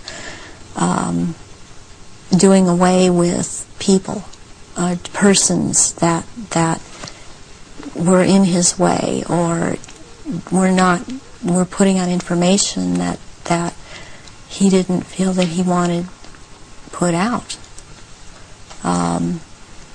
He is very much a disinformer, and that is his job, to disinform about what is going on with the Illuminati and with the reptilians. He actually warned me off from investigating the reptilians, interestingly. Where do the rituals take place that you've been involved in, involving the British royal family? Glamis Castle, Stonehenge, Balmoral Castle. I have reason to believe there's a church, and I think it may be Westminster Abbey, and there is a Mothers of Darkness castle or chateau in Brussels, Belgium. They've been there too. And also in France, the Marquis de Libero Pindar has a castle in the Alsace-Lorraine region of France, and I believe it's in the Alsace region, that he uses, and there are certain rituals done at that castle down in the dungeon part of that castle, and there's an entrance down there to underground places in the earth, and there is a natural formation of rocks that kind of glow green, and they keep menstrual blood in that formation, and this green glowing from these rocks actually turns the blood a darker color, and it's called black blood, and it's used in certain rituals. But there are also, they keep small, there are smaller, less developed little reptilians that are kept down there. They're kind of pets. But one other thing that's also down there, there are eggs. It's like a nest of eggs kept down in that part where it's warm. It's very warm down there into this entrance, and these eggs are kept down there incubating, and they are the reptiles' eggs, and that's where they keep them. What are your memories of conducting the rituals for the royal family? What happened? What were they doing? One thing that sticks out in my mind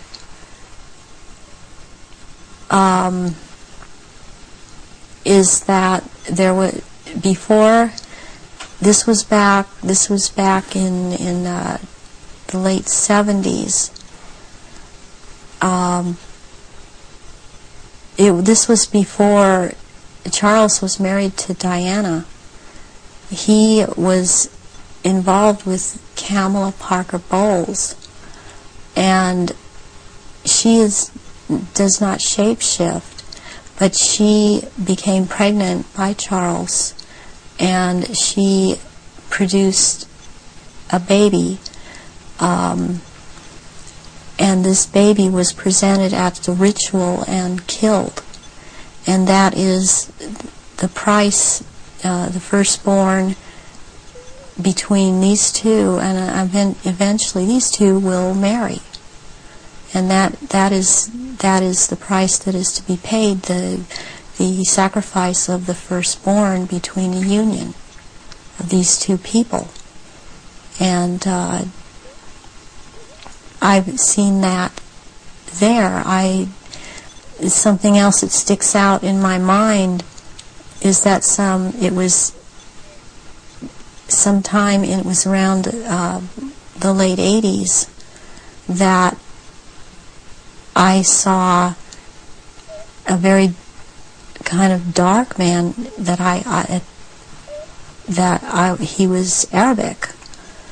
It seemed to be Arabic or Egyptian, and I heard the name Fayed being mentioned, and the Queen Mother was there, and I called her the Black Queen, and she and he were talking very seriously and at some length about a subject. They were mentioning Diana, and they were mentioning his son Dodi, and at the time I didn't know who Dodi was. I knew who Diana was.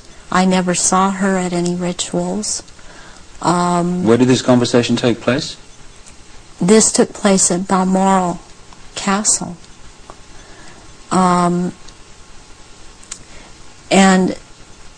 I heard them talking about a marriage between these two, and I thought at the time, well, she's married to Charles.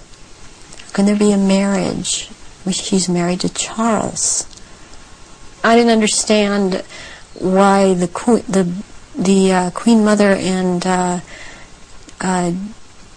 this person that I now know to be Dodi Fayed, because I heard Fayed, Muhammad al-Fayed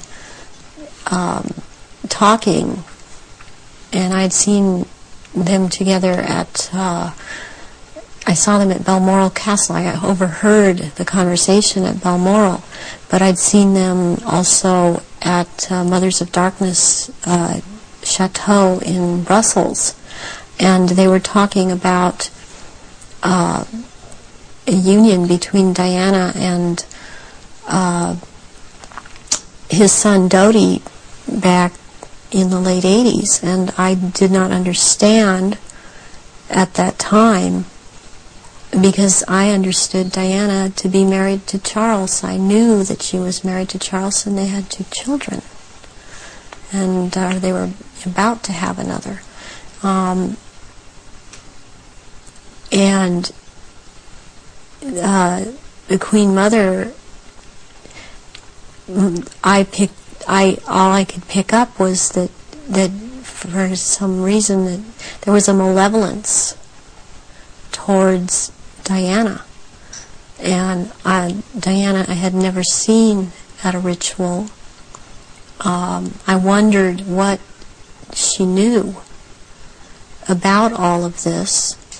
What have you seen the royal family do, the Queen Mother, and the other people you've seen in the rituals? What have you seen them do? I've seen all of them drink human blood and consume human flesh, and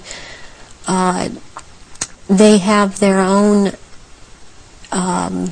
goblets in which they have blood, and these goblets are encrusted with jewels, and they also have their own daggers, and that the dagger goes into the goblet, and they stir the blood around with it, and it's also a what it is. It's a symbol of the phallus going into the vagina, and when they're doing this, and I've seen them do this, and some of them have even, like the Queen Mother I saw with, she had her own little, it would like almost, it's between a very elaborate ornate chair or a throne kind of thing brought in for her to sit. And because before these rituals actually start, there is a kind of people move around the room and talk, or recognize one another. It's a formal kind of a ritualistic setup, the way they talk and the way they introduce each other. It's like a court. What are they wearing? They're wearing robes. They're not wearing anything underneath the robes, and the robes are very ornate. They all have, the one thing in common they have is they have a red color like blood, and some of them have purple, and they have gold kinds of lines running through them. They have the Merovingian symbol of France, the fleur-de-lis, and there are jewels that are sewn in at certain points on these robes, and they wear these robes, but they don't wear anything underneath the robes, because what is going to happen, what the rituals are all about, they're going to shape-shift, and they can't have anything on under the robes.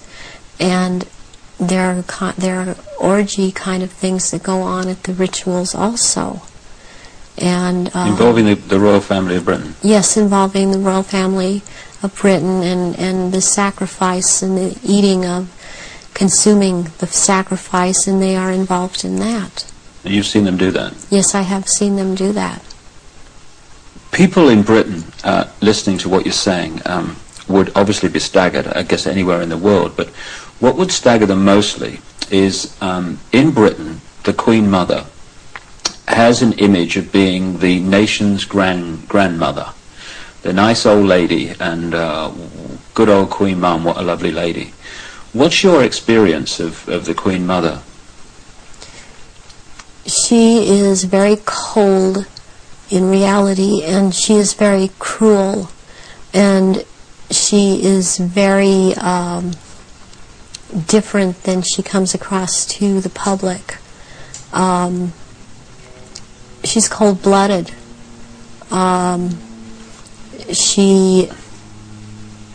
If she feels that you are someone beneath her, even in the Illuminati, that you're at her equal or your station is above her, she will not speak to you, she will not recognize you.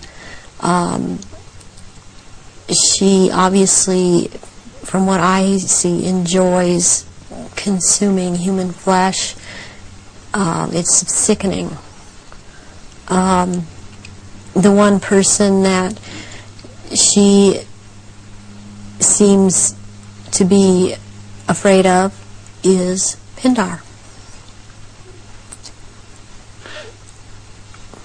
People would also look at the Queen Mother's elderly, frail stature and find it very difficult to see her taking part in rituals and doing anything, if you like, active. Do they go into a different state in terms of age and strength and all these other attributes when they actually shapeshift?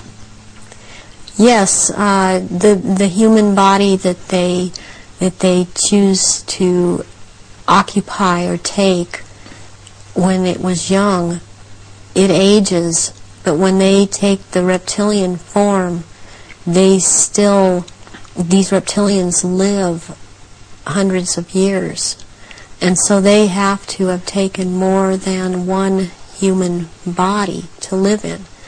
A lot of them are much, much older, and I'm including the Queen Mother in this, older than people think that she is. She's been in more than one body, human form. And when the time comes, if it is time for her to go on, and it has been chosen that she still has, it's known that she still has life or years to go, again, she will be put into the body, the essence of her, and the reptilian form will go, or the essence of her will go into another body that is also has the ability to shapeshift into reptilian form. One of the pure reptilian human bloodlines. Yes. What happens when, take the Queen Mother as an example, what happens when they shapeshift? I mean, what do you see? You start to see changes happen, and they're happening so fast that it's almost, it's the closest thing that I've seen to it is what they're now doing with computer technology. It's just a literal transformation that happens very quickly, and they get taller and they get bigger, and they don't look at all as reptilians like they do as humans, and thus the wearing of the robes, because if they were in clothes, the clothes would be torn apart. So let's take the Queen Mother on this subject as an example. We recognize her as a frail old lady. What does she look like when she shapeshifts at these rituals? She looks like the nose portion gets very much longer, and it grows into kind of a snout kind of thing. She has little fangs and incisors as teeth, and there's a tongue. They all seem to have this kind of tongue when they're at this level. The tongue has a lot of long, hairy or pointed projections coming out of it. It's very long, and they have these. They don't have hands or feet. They have these claws, and they have scales, and also scales that seem to kind of disappear into one another. But it's more pronounced on the back. There seem to be lumps or protrusions coming from the head. There seem to be some kind of growth appendages at where, on the back, and they seem folded, and not all of them have that. And there is a tail, and they a lot of times will keep the tail curled. And and I've seen her when she's very displeased with something, as I've seen other members like this. This tail is whipped around, very agitated, and they do, and she hisses. What color are they? Which one in particular? Take the Queen Mother as an example. She's kind of a beige color on the underside, and by the time you're going up around to the back and the tail and the top of the head and on top of the nose, snout, whatever, it's coming to a very they're dark speckles or large speckles of dark browns, and the eyes usually they're large. They look like they're very round, and they look like they're coming out of their sockets, and very protruding, and usually the color ranges from a beige to a gold to a dark greenish gold, and then there's this dark slit up and down, a vertical slit, and and the eyes will look hooded, and when they look hooded, it's a very frightening thing, because it seems that when the eyes are hooded, they're about to do something. What do you mean by hooded? The lids come down, and it's almost, I guess it would be the same thing in a human as an expression of someone's got an idea. And how tall are they when they shapeshift? They're just about 7 feet tall. Some are a little shorter, or to a foot shorter. Some are a little bit taller than 7 feet. So what would the Queen and Prince Charles look like in their reptilian form? As to height? As to general appearance? Charles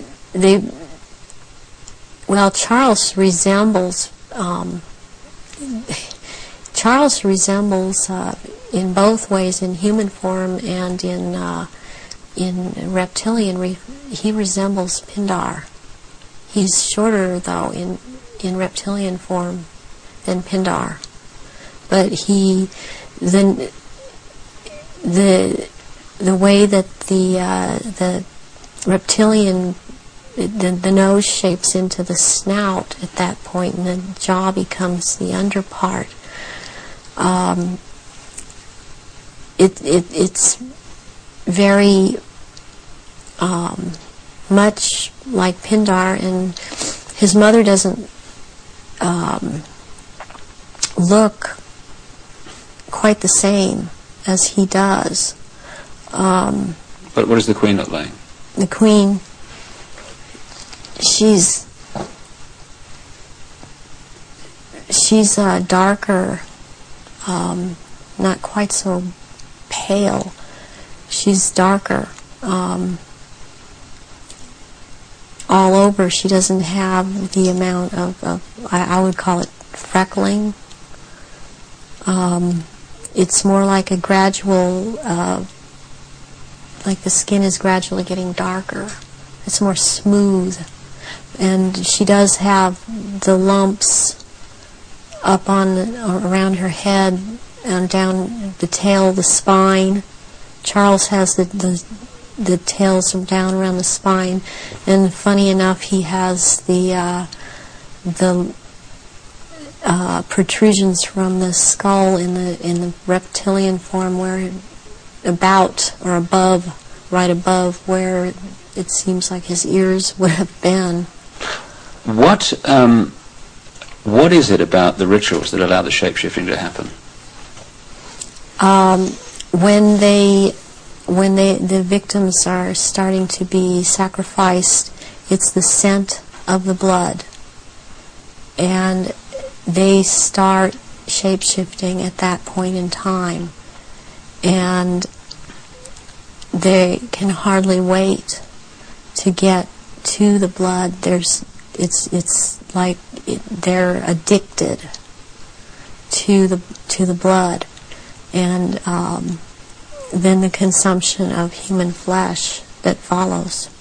What have you seen the Queen or any of the royal family do in relation to that? Have you seen them sacrifice and consume human flesh?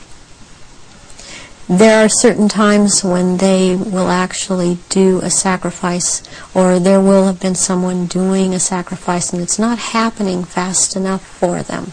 So they will step in and finish it themselves, because the sacrifice the ritual has to be gone through. It's sacrificially, ritualistically, it has to have been gone through, and they will step right in and just start tearing the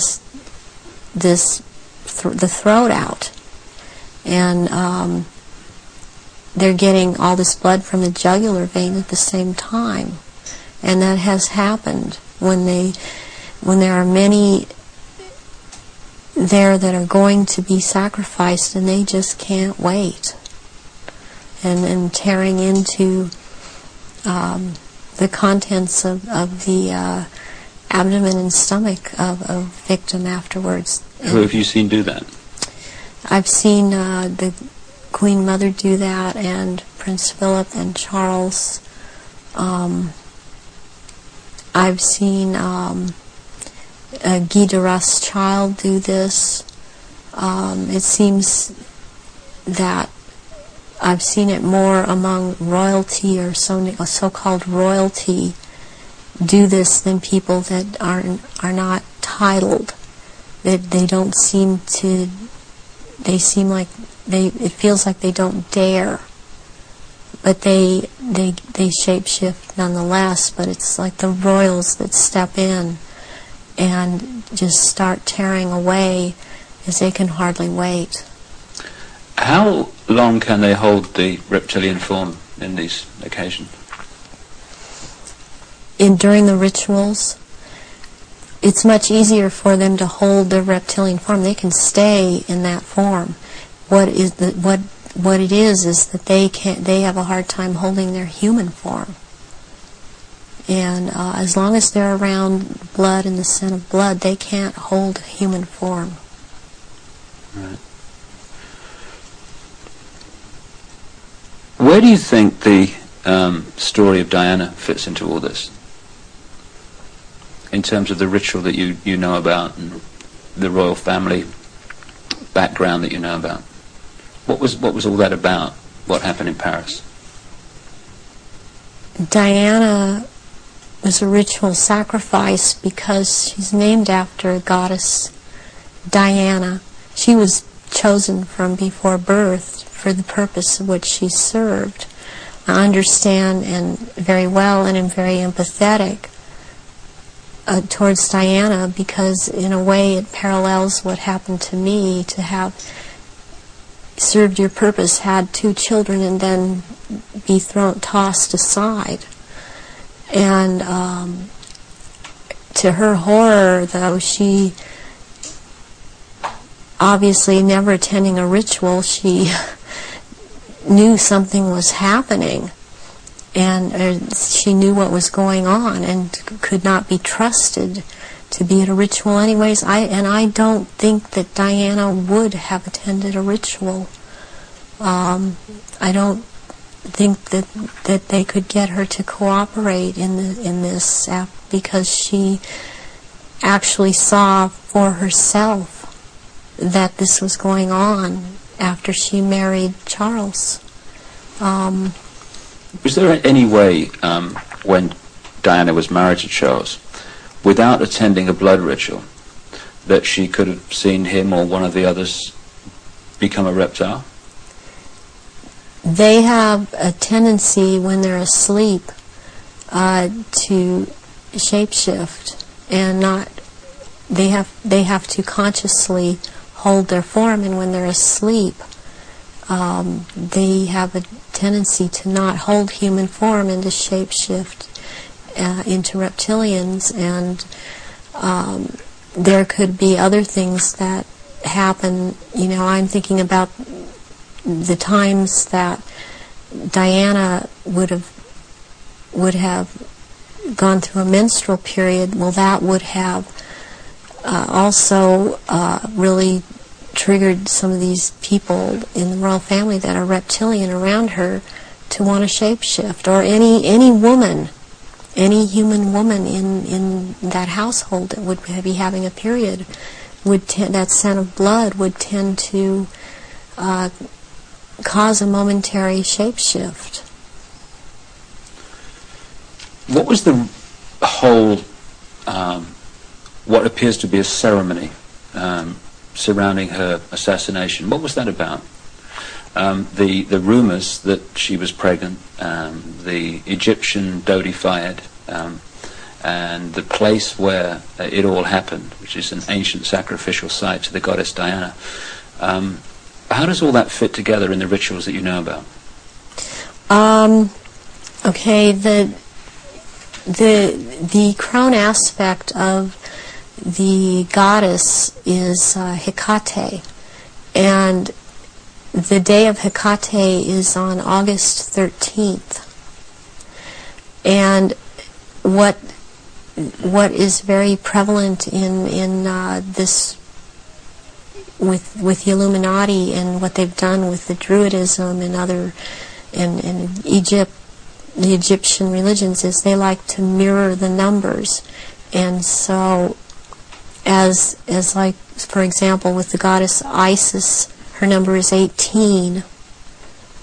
When you mirror it, it's 81, and that is the number of the sister of Isis, Nephthys. And Nephthys was considered the evil sister to Isis. With Hecate, what I think happened here is that she was sacrificed, and it was a very important sacrifice because 3 people died, and it was a picture of the triad of Isis, Osiris, and Horus to them. Horus being the unborn child of Dodi-Fayed that Diana carried, and was 3 months old, which is another very important fact, a number that's important to them, to be 3 months old. Sacrificial babies are taken in utero at 3, 5, and 7 months. And when I heard about this was a deal that I understood now had gone down. And she had to die in that tunnel because that tunnel's the passageway for Diana, the goddess. And she died at the 13th pillar again because of Hecate. And she died on the 31st because it's the mirror image of 13. And my understanding of what I get inside of me, and because I was told by Baron Guy de Rothschild last beginning of February, when he was in this country and he was there to try and reprogram me again and impregnate me, was that he was in the tunnel that night. He had to be there, because not only was it a ritual death of Diana, this was also about taking her soul. And he was taking the soul of Diana, which no one else there could do. Whoever was present there could not do it. He could do it. And he was in France. This is the hypnotic stare you talk about. Yes. And drawing in the breath. And he had to be there to do this ritual killing, this ritual murder. This would mean that the ambulance team and a doctor that arrived within a minute of the crash coming the other way must have been in on this whole deal, or at least the people in charge of the ambulance team. From your experience of the kind of people involved in this Illuminati satanic network, do you think that's possible, that they could set that up? Yes, I do. I've seen a lot of things set up that if you did not know, if you weren't in on the so-called inner circle, or know what the Illuminati can do, because they depend on people not believing they're really there, you would not, you would have a hard time believing it. That this has been such a secretive group and worked in such insidious ways to infiltrate and control. And there are so many unanswered questions they don't seem to be able to answer about Diana that keep coming up, in spite of all the reports that come out, because there are people that don't believe what they're hearing. What would have been the purpose of creating such a clear and definite ritual in the assassination of Diana? What would be the purpose of that when they could have killed her in another way? Because it had to be done as a ritual, because they were going to take her soul.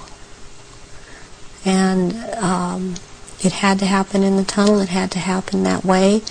It had to happen in that year. And this is all, there's all a timeline to all of this.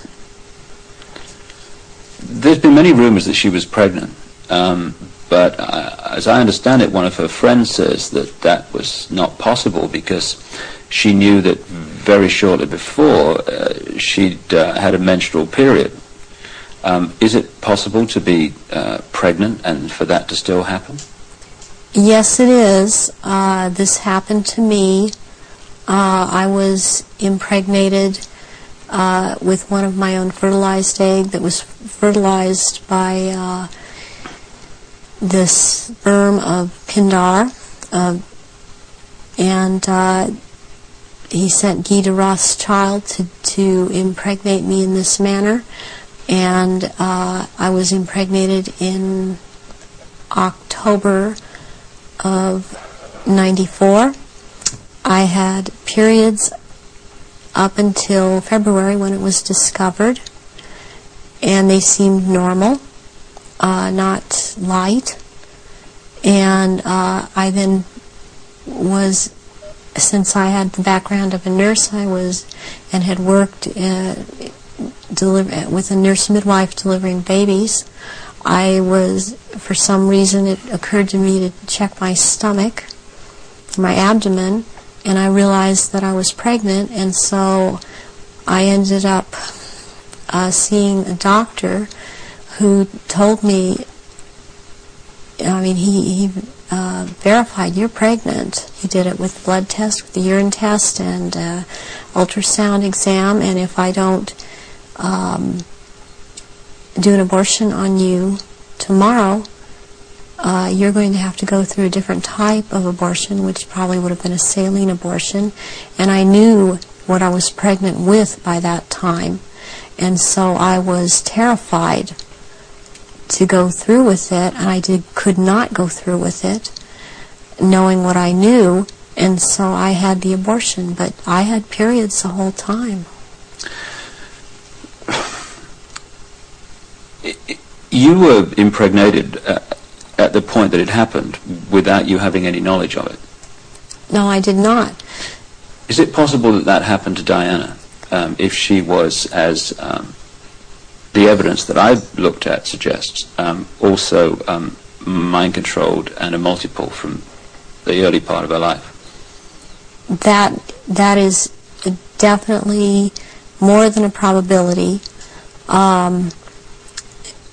The thing about being multiple or dissociative identity disorder is that the host person doesn't know that they are, but they have missing time, but then they have amnesia for the missing time. They don't realize they're missing time. They don't realize things are happening to them. They show up, pregnant. They show up with marks on their bodies. They don't know, I think I must have bumped myself, and that's not actually how it happened. Or they have needle marks on their body when they've been gotten a hold of and drugged. And it's only when they start to realize something's not right and they try and make a timeline and try and account for their time, they realize there's so much they can't account for that they simply took for granted. Oh, I was out shopping, or I was at this person's house, or I was over there. Then they realize they don't have a timeline for any of these things. Do you think that Diana's two children were Prince Charles's children? I do not believe that William is. I've heard that he was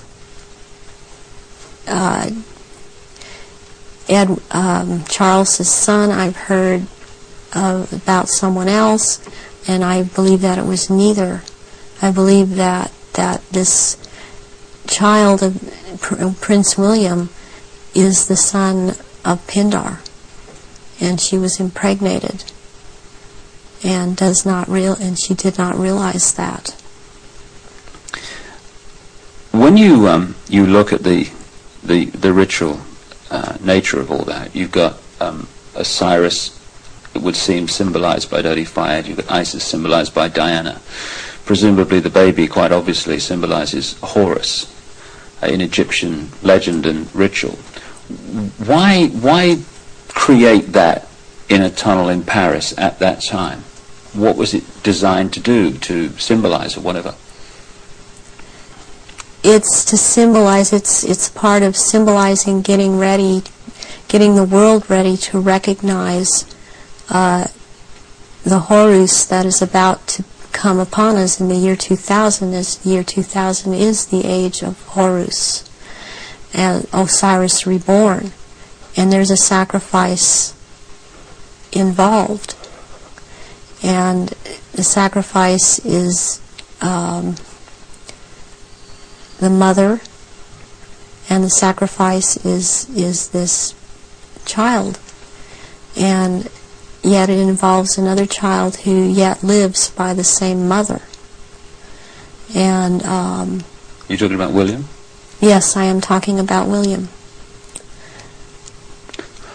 What would have happened to Diana in your experience of the ritual, and what would have happened to the unborn child after the events in the tunnel in Paris? That Diana left the tunnel dead. She didn't leave that tunnel alive. That ritual, she had to die in that tunnel, and they had to take her soul in that tunnel, and they had to take the soul or developing essence of the unborn child, and in the hospital it follows logically, according to what I know about what they do, that they would have taken the uterus and the fetus from Diana, that would have been taken, and as a ritual that would have been taken, and they would have removed other body parts. And done what? Distributed them for high Illuminati members to consume, because this is a ritual sacrifice. Some strange things happened after that. Strange things happened all the way through it. But suddenly the decision was made that she would not be buried in the local church where she wanted to be buried, but on an island among the trees in a lake at Althorpe Park. And Earl Spencer, her brother, claims through a dream he was inspired to put 4 black swans on the lake. Therefore, from your, again, knowledge of the ritual, what does all that mean? Why do that? Because 4 black swans have to do with 4 directions, 4 seasons. They have to do with sealing something for all eternity. To have 4 of something black, like that swan's figure in Celtic mythology, quite a bit in the Druid mythology, and black is the color of Hecate, and also one of the goddess aspects, the 3 goddess aspects that they have, the name is black flame or black star, and black flame means unto death, and so therefore the color black, and somewhere in there would be a flame. The decisions after her death to put her on an island among the trees in a lake and the 4 black swans were all, at least on the surface, taken by her brother Earl Spencer. Have you any experience of him? Earl Spencer I have seen at rituals. He's definitely tied into it. Her family has been part of this. She has this bloodline. I have not seen him shapeshift, but he's tied into it. You've seen him at rituals in yes, which I have. Sacrifices took place? Yes, I have. What about her father? Any knowledge of him? Her father was present at rituals. Her father would have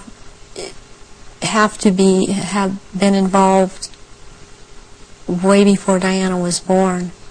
For her to have been involved and watch her actions after she was married, cutting herself, being anorexic, being bulimic,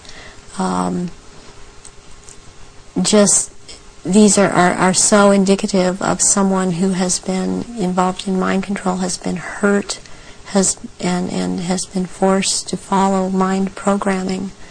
That this would have started when she was a little child, and her father would have been involved. So if they got her into this mind control stream from birth, presumably they would have been able to shape events right from that point to the 13th pillar. Yes. Yeah, they would have. When somebody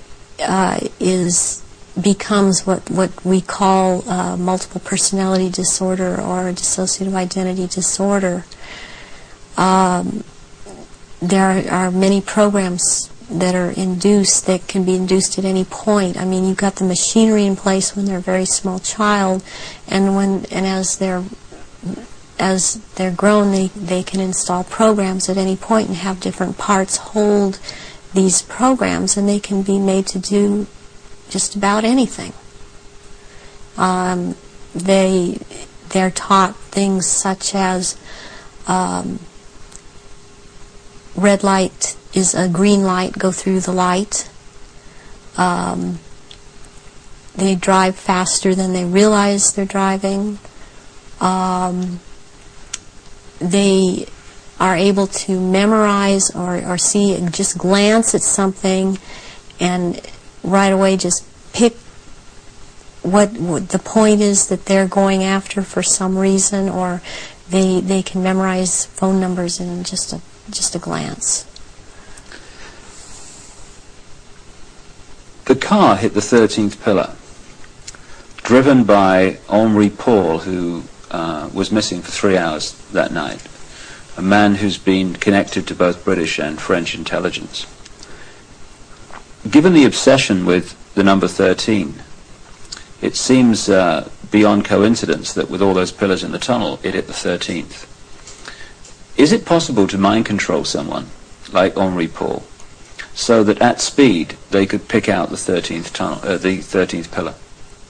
Yes, yes, it is.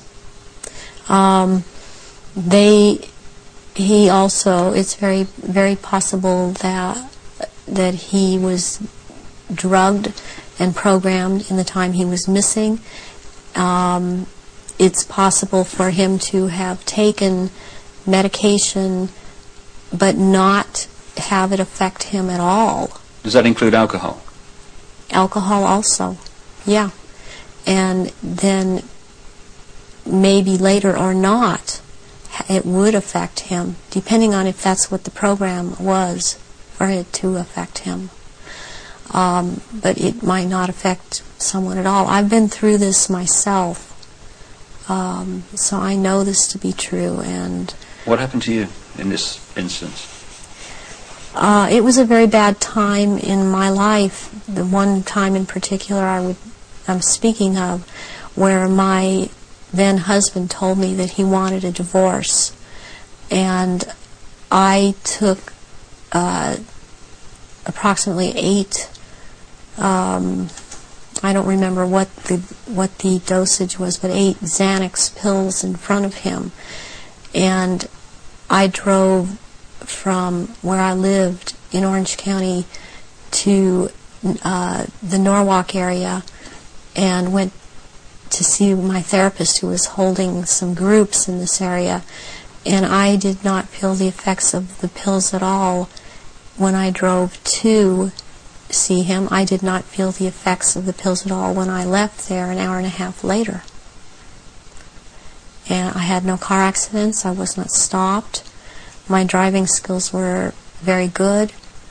And I've seen this happen with other people that have had the mind control programming and this DID, and you just swallow up medication and one part holds on to it and it does not affect the body. So if you're in a compartment that is not connected to taking the pills, you're not affected by it. But if you were put into that compartment that took the pills, if you like, you would be affected by them. Yes, and you can also have, what they can do with you is have a whole bunch of alters or parts lined up that, okay, you will be out from this point to this point, and then you, this next part, will be out at this, from this point to this point. They can keep going like that. It can be a very complicated, long thing, but they can line them up that way. That's the way the programming goes. Do you think this could explain the apparent mystery of a alcohol reading of Henri Paul that was equivalent to 8 Scottish on an empty stomach, while the video evidence of the Ritz Hotel security cameras is that this was not a man in the minutes before he drove Diana into the tunnel that was in any way at that level of drunkenness? Yes, that can very well explain it. With this kind of mind control programming that they do, once you go into that mode that they want you in, you can be hurt and in a lot of pain, or you can be drugged to the gills, or have drunk too much, and you appear to be in no pain at all, appear to be perfectly with it, and you don't feel it. You feel all right. People would find it difficult, just coming from their own experience and observation, that someone could drive a car into a tunnel at considerable speed and pick out among 30-odd the 13th pillar. How is that possible to program someone to do that?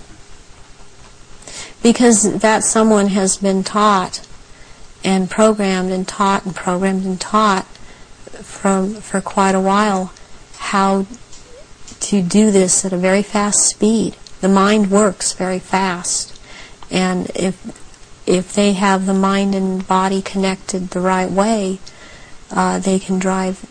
This person would have been able to drive into the 13th pillar at a fast speed.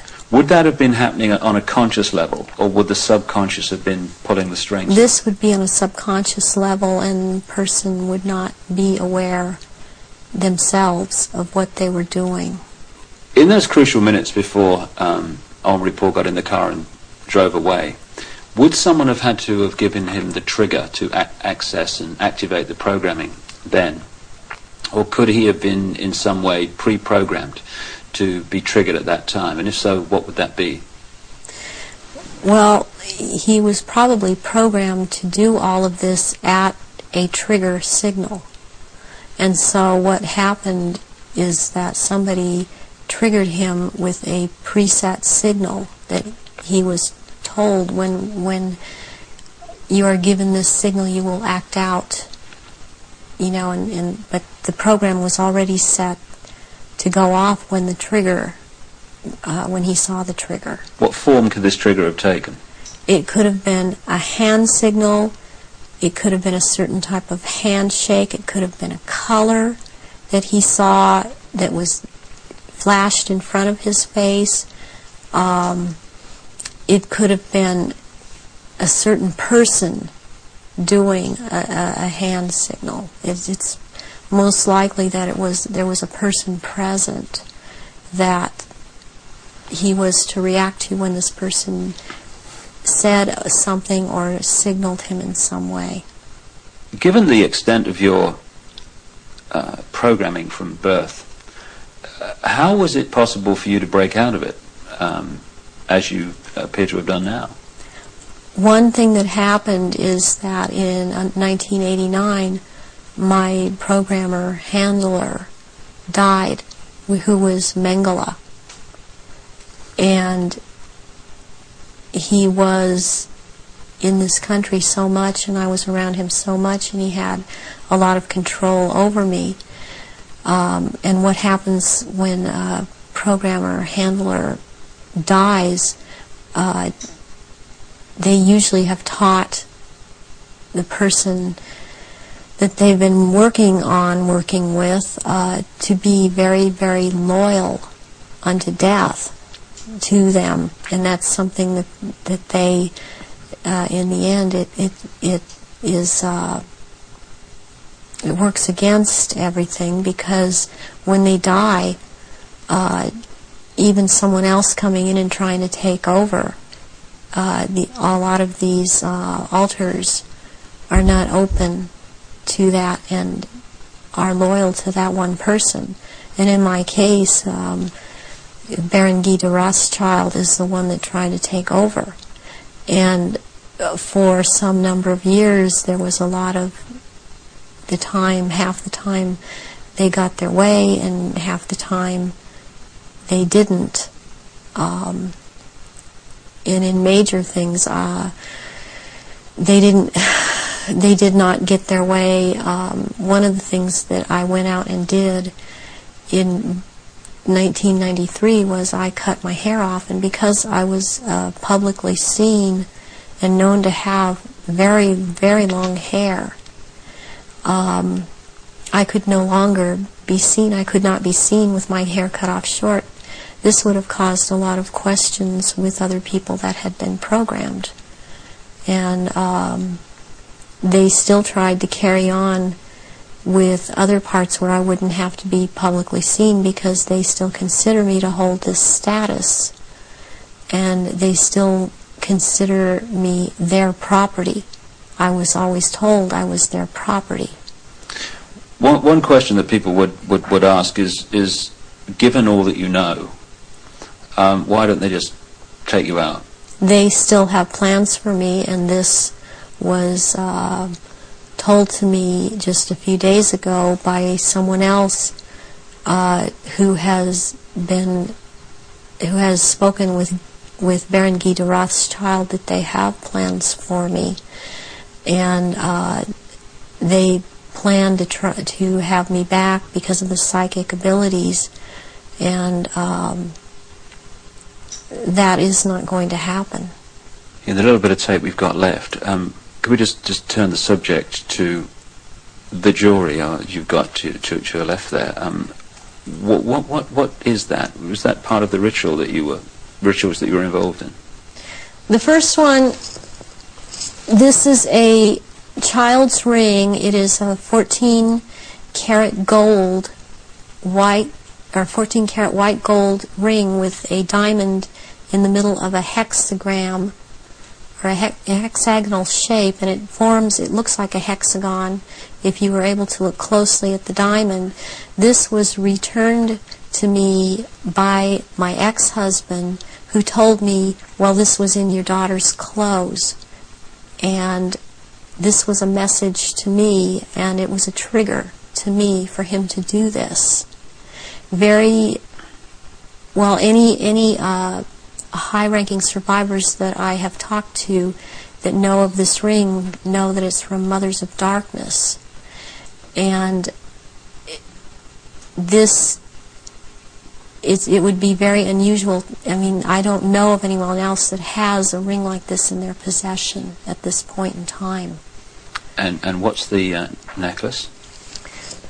The necklace here is made out of copper, and it's very Egyptian, and it was given to me when I turned 19, and that's an important age because you really start at the position I was at, having these psychic powers in full effect and being allowed to do this in full effect during rituals, and this was worn during certain rituals. Why copper, and why have it at all? Copper is a transmitter. Copper has always been used in the occult. It has a specific meaning. The meaning it has is because I had a triad of altars that were very active in a lot of rituals, and the triad was Isis, Osiris, and Horus. And Isis was the part that drew down the moon, and Osiris performed the rituals, and Horus was what was born of performing those rituals. Just in the literally 3 minutes we got left, 3 or 4 minutes, I know it's difficult, but I want people to understand the nature of what's going on to so many people today. What sort of things were done to you as part of your traumatization as a child and later? I was electroshocked to the extent that my parents were told when I was in first grade that my IQ was 70 and that I was retarded, and they said I would be retarded.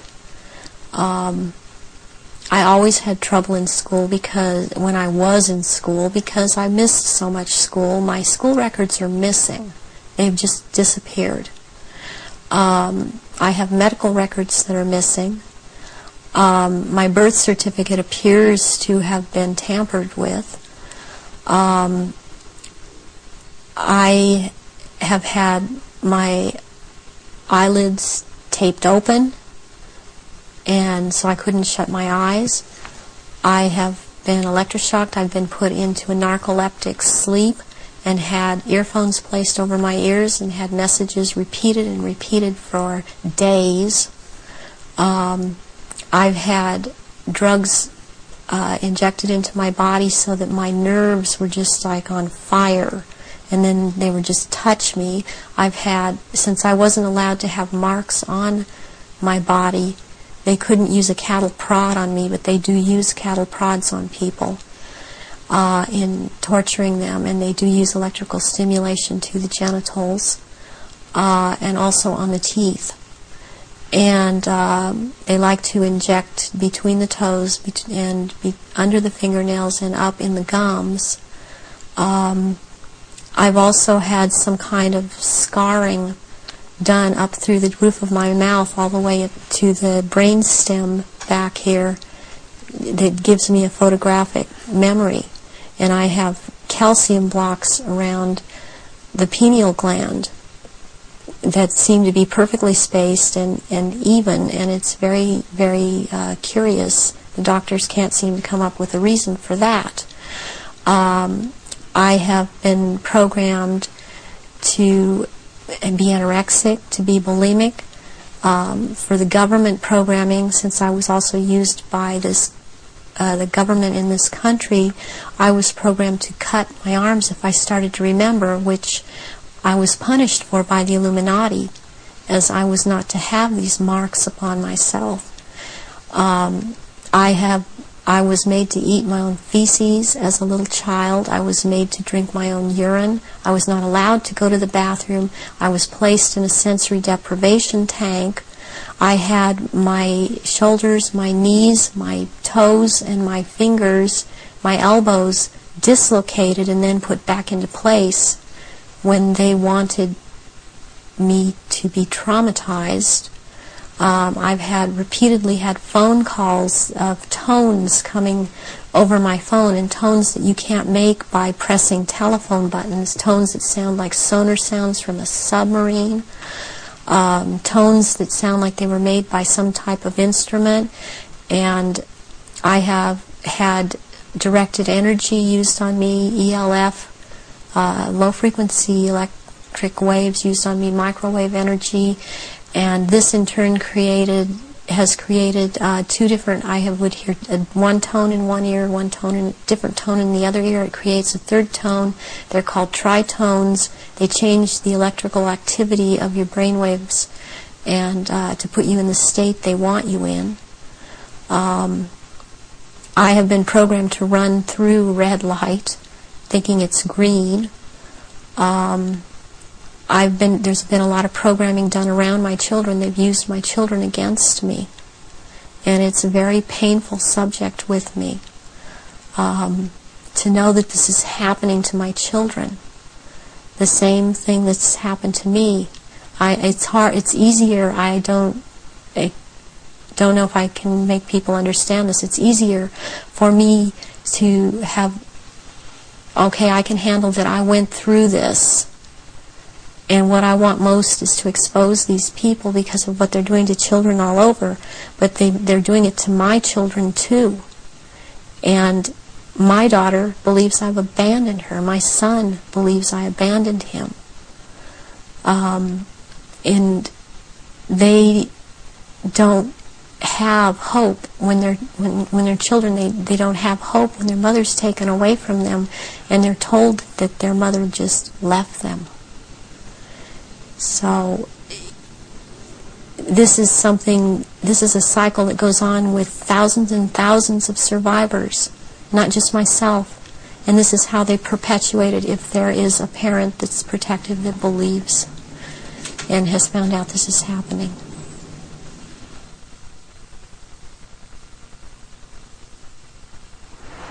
The astonishing revelations of Arizona Wilder, a very, very brave lady who's chosen to stand up and be counted. And only by enough people doing that is this nonsense and this manipulation going to be brought to an end, as it is in the next few years. Well, we've come to the end of our little tour of the centre of global control, and we're here now outside the Houses of Parliament in London, the so-called mother of parliaments, because of course it has provided the blueprint for so many other so-called democracies all around the world. When in fact it's just another vehicle for the one-party state that is relentlessly turning out legislation advancing this global centralization agenda. Not a place of democracy at all, a place for legislating the agenda into reality. Well, you've heard the information and possibly read it in The Biggest Secret at greater length also. The question is, what are we going to do about it? that's entirely up to you as an individual and me as an individual. As someone once said, what you think of me is none of my business, and it's not. This is just information, make of it what you will. But what we make of it and what we decide to do in the light of this knowledge will decide the kind of world that we and our children are going to live in the next few years and beyond.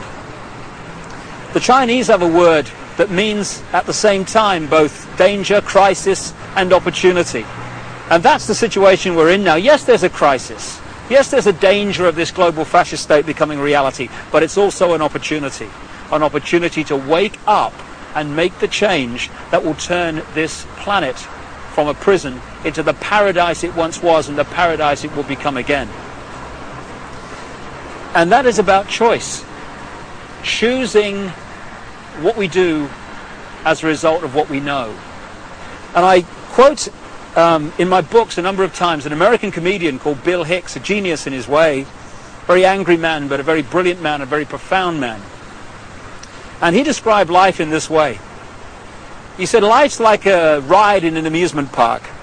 And when you go on it, you think it's real, because that's how powerful our minds are. The ride goes up and down, round and round. It has thrills and chills, and it's very brightly colored, and it's very loud, and it's fun for a while. Some have been on the ride for a long time, and they remember, and they come back to us and they say, hey, don't be afraid ever, because this is just a ride. And we kill those people. Shut him up. I've got a lot invested in this ride. Shut him up. Look at my furrows of worry and my family and my big bank account. This has to be real. It's just a ride. But we always kill those good guys who try to tell us that and let the demons run amok. But it doesn't matter, because it's just a ride. And we can change it anytime we want. In other words, it's just a reflection of our own attitudes. And to change, as Bill Hicks said, doesn't need big bank accounts. It just means a choice right now between fear and love. Fear is the four-letter word that has controlled this planet and this human race for thousands of years. Love is the word that will set us free. And that's the choice we face now. And the world that those two choices will create will be so different as to be unexplainable. The chasm between the two. A prison or a paradise. I just want to say one other thing before we finish this video. I don't want to demonize the reptilian race, because it's just a genetic stream in the great forever. I'm talking about a small number of this reptilian race that is behind this manipulation, not the race in general. And indeed, many of the reptilian stream, both in physical bodies and in other dimensions, are working now to help humanity win their freedom, win our freedom back. And I'd like to thank once again also Arizona Wilder for having the guts to stand up and speak her truth. And if enough people do that, then this house of cards, because that's all it is in the end, is going to fall. And I'd like to thank also my friend Brian Desborough for helping Arizona and for his own commitment to truth. We're now at the crossroads of the evolution of the human race, or a crossroads anyway. And the good news is this: there is a global awakening going on. I've spoken in something like 20 countries in the last 18 months. People are waking up. They're asking questions. They're seeing themselves and the world in a different light. And this is going to gather pace and is gathering pace all the time. And it's this transformation of human thought and perception that is going to bring the change that we've dreamed about for so long. Dreams are merely imagination, which can be made reality if we're prepared to do what is necessary to achieve that. That's the challenge we face now. It's a wonderful, wonderful time to be alive, and we're all privileged to be here to play a part in setting this world free for the first time in known human history. From the epicenter of global control, but not for very much longer. Thanks for listening. Goodbye.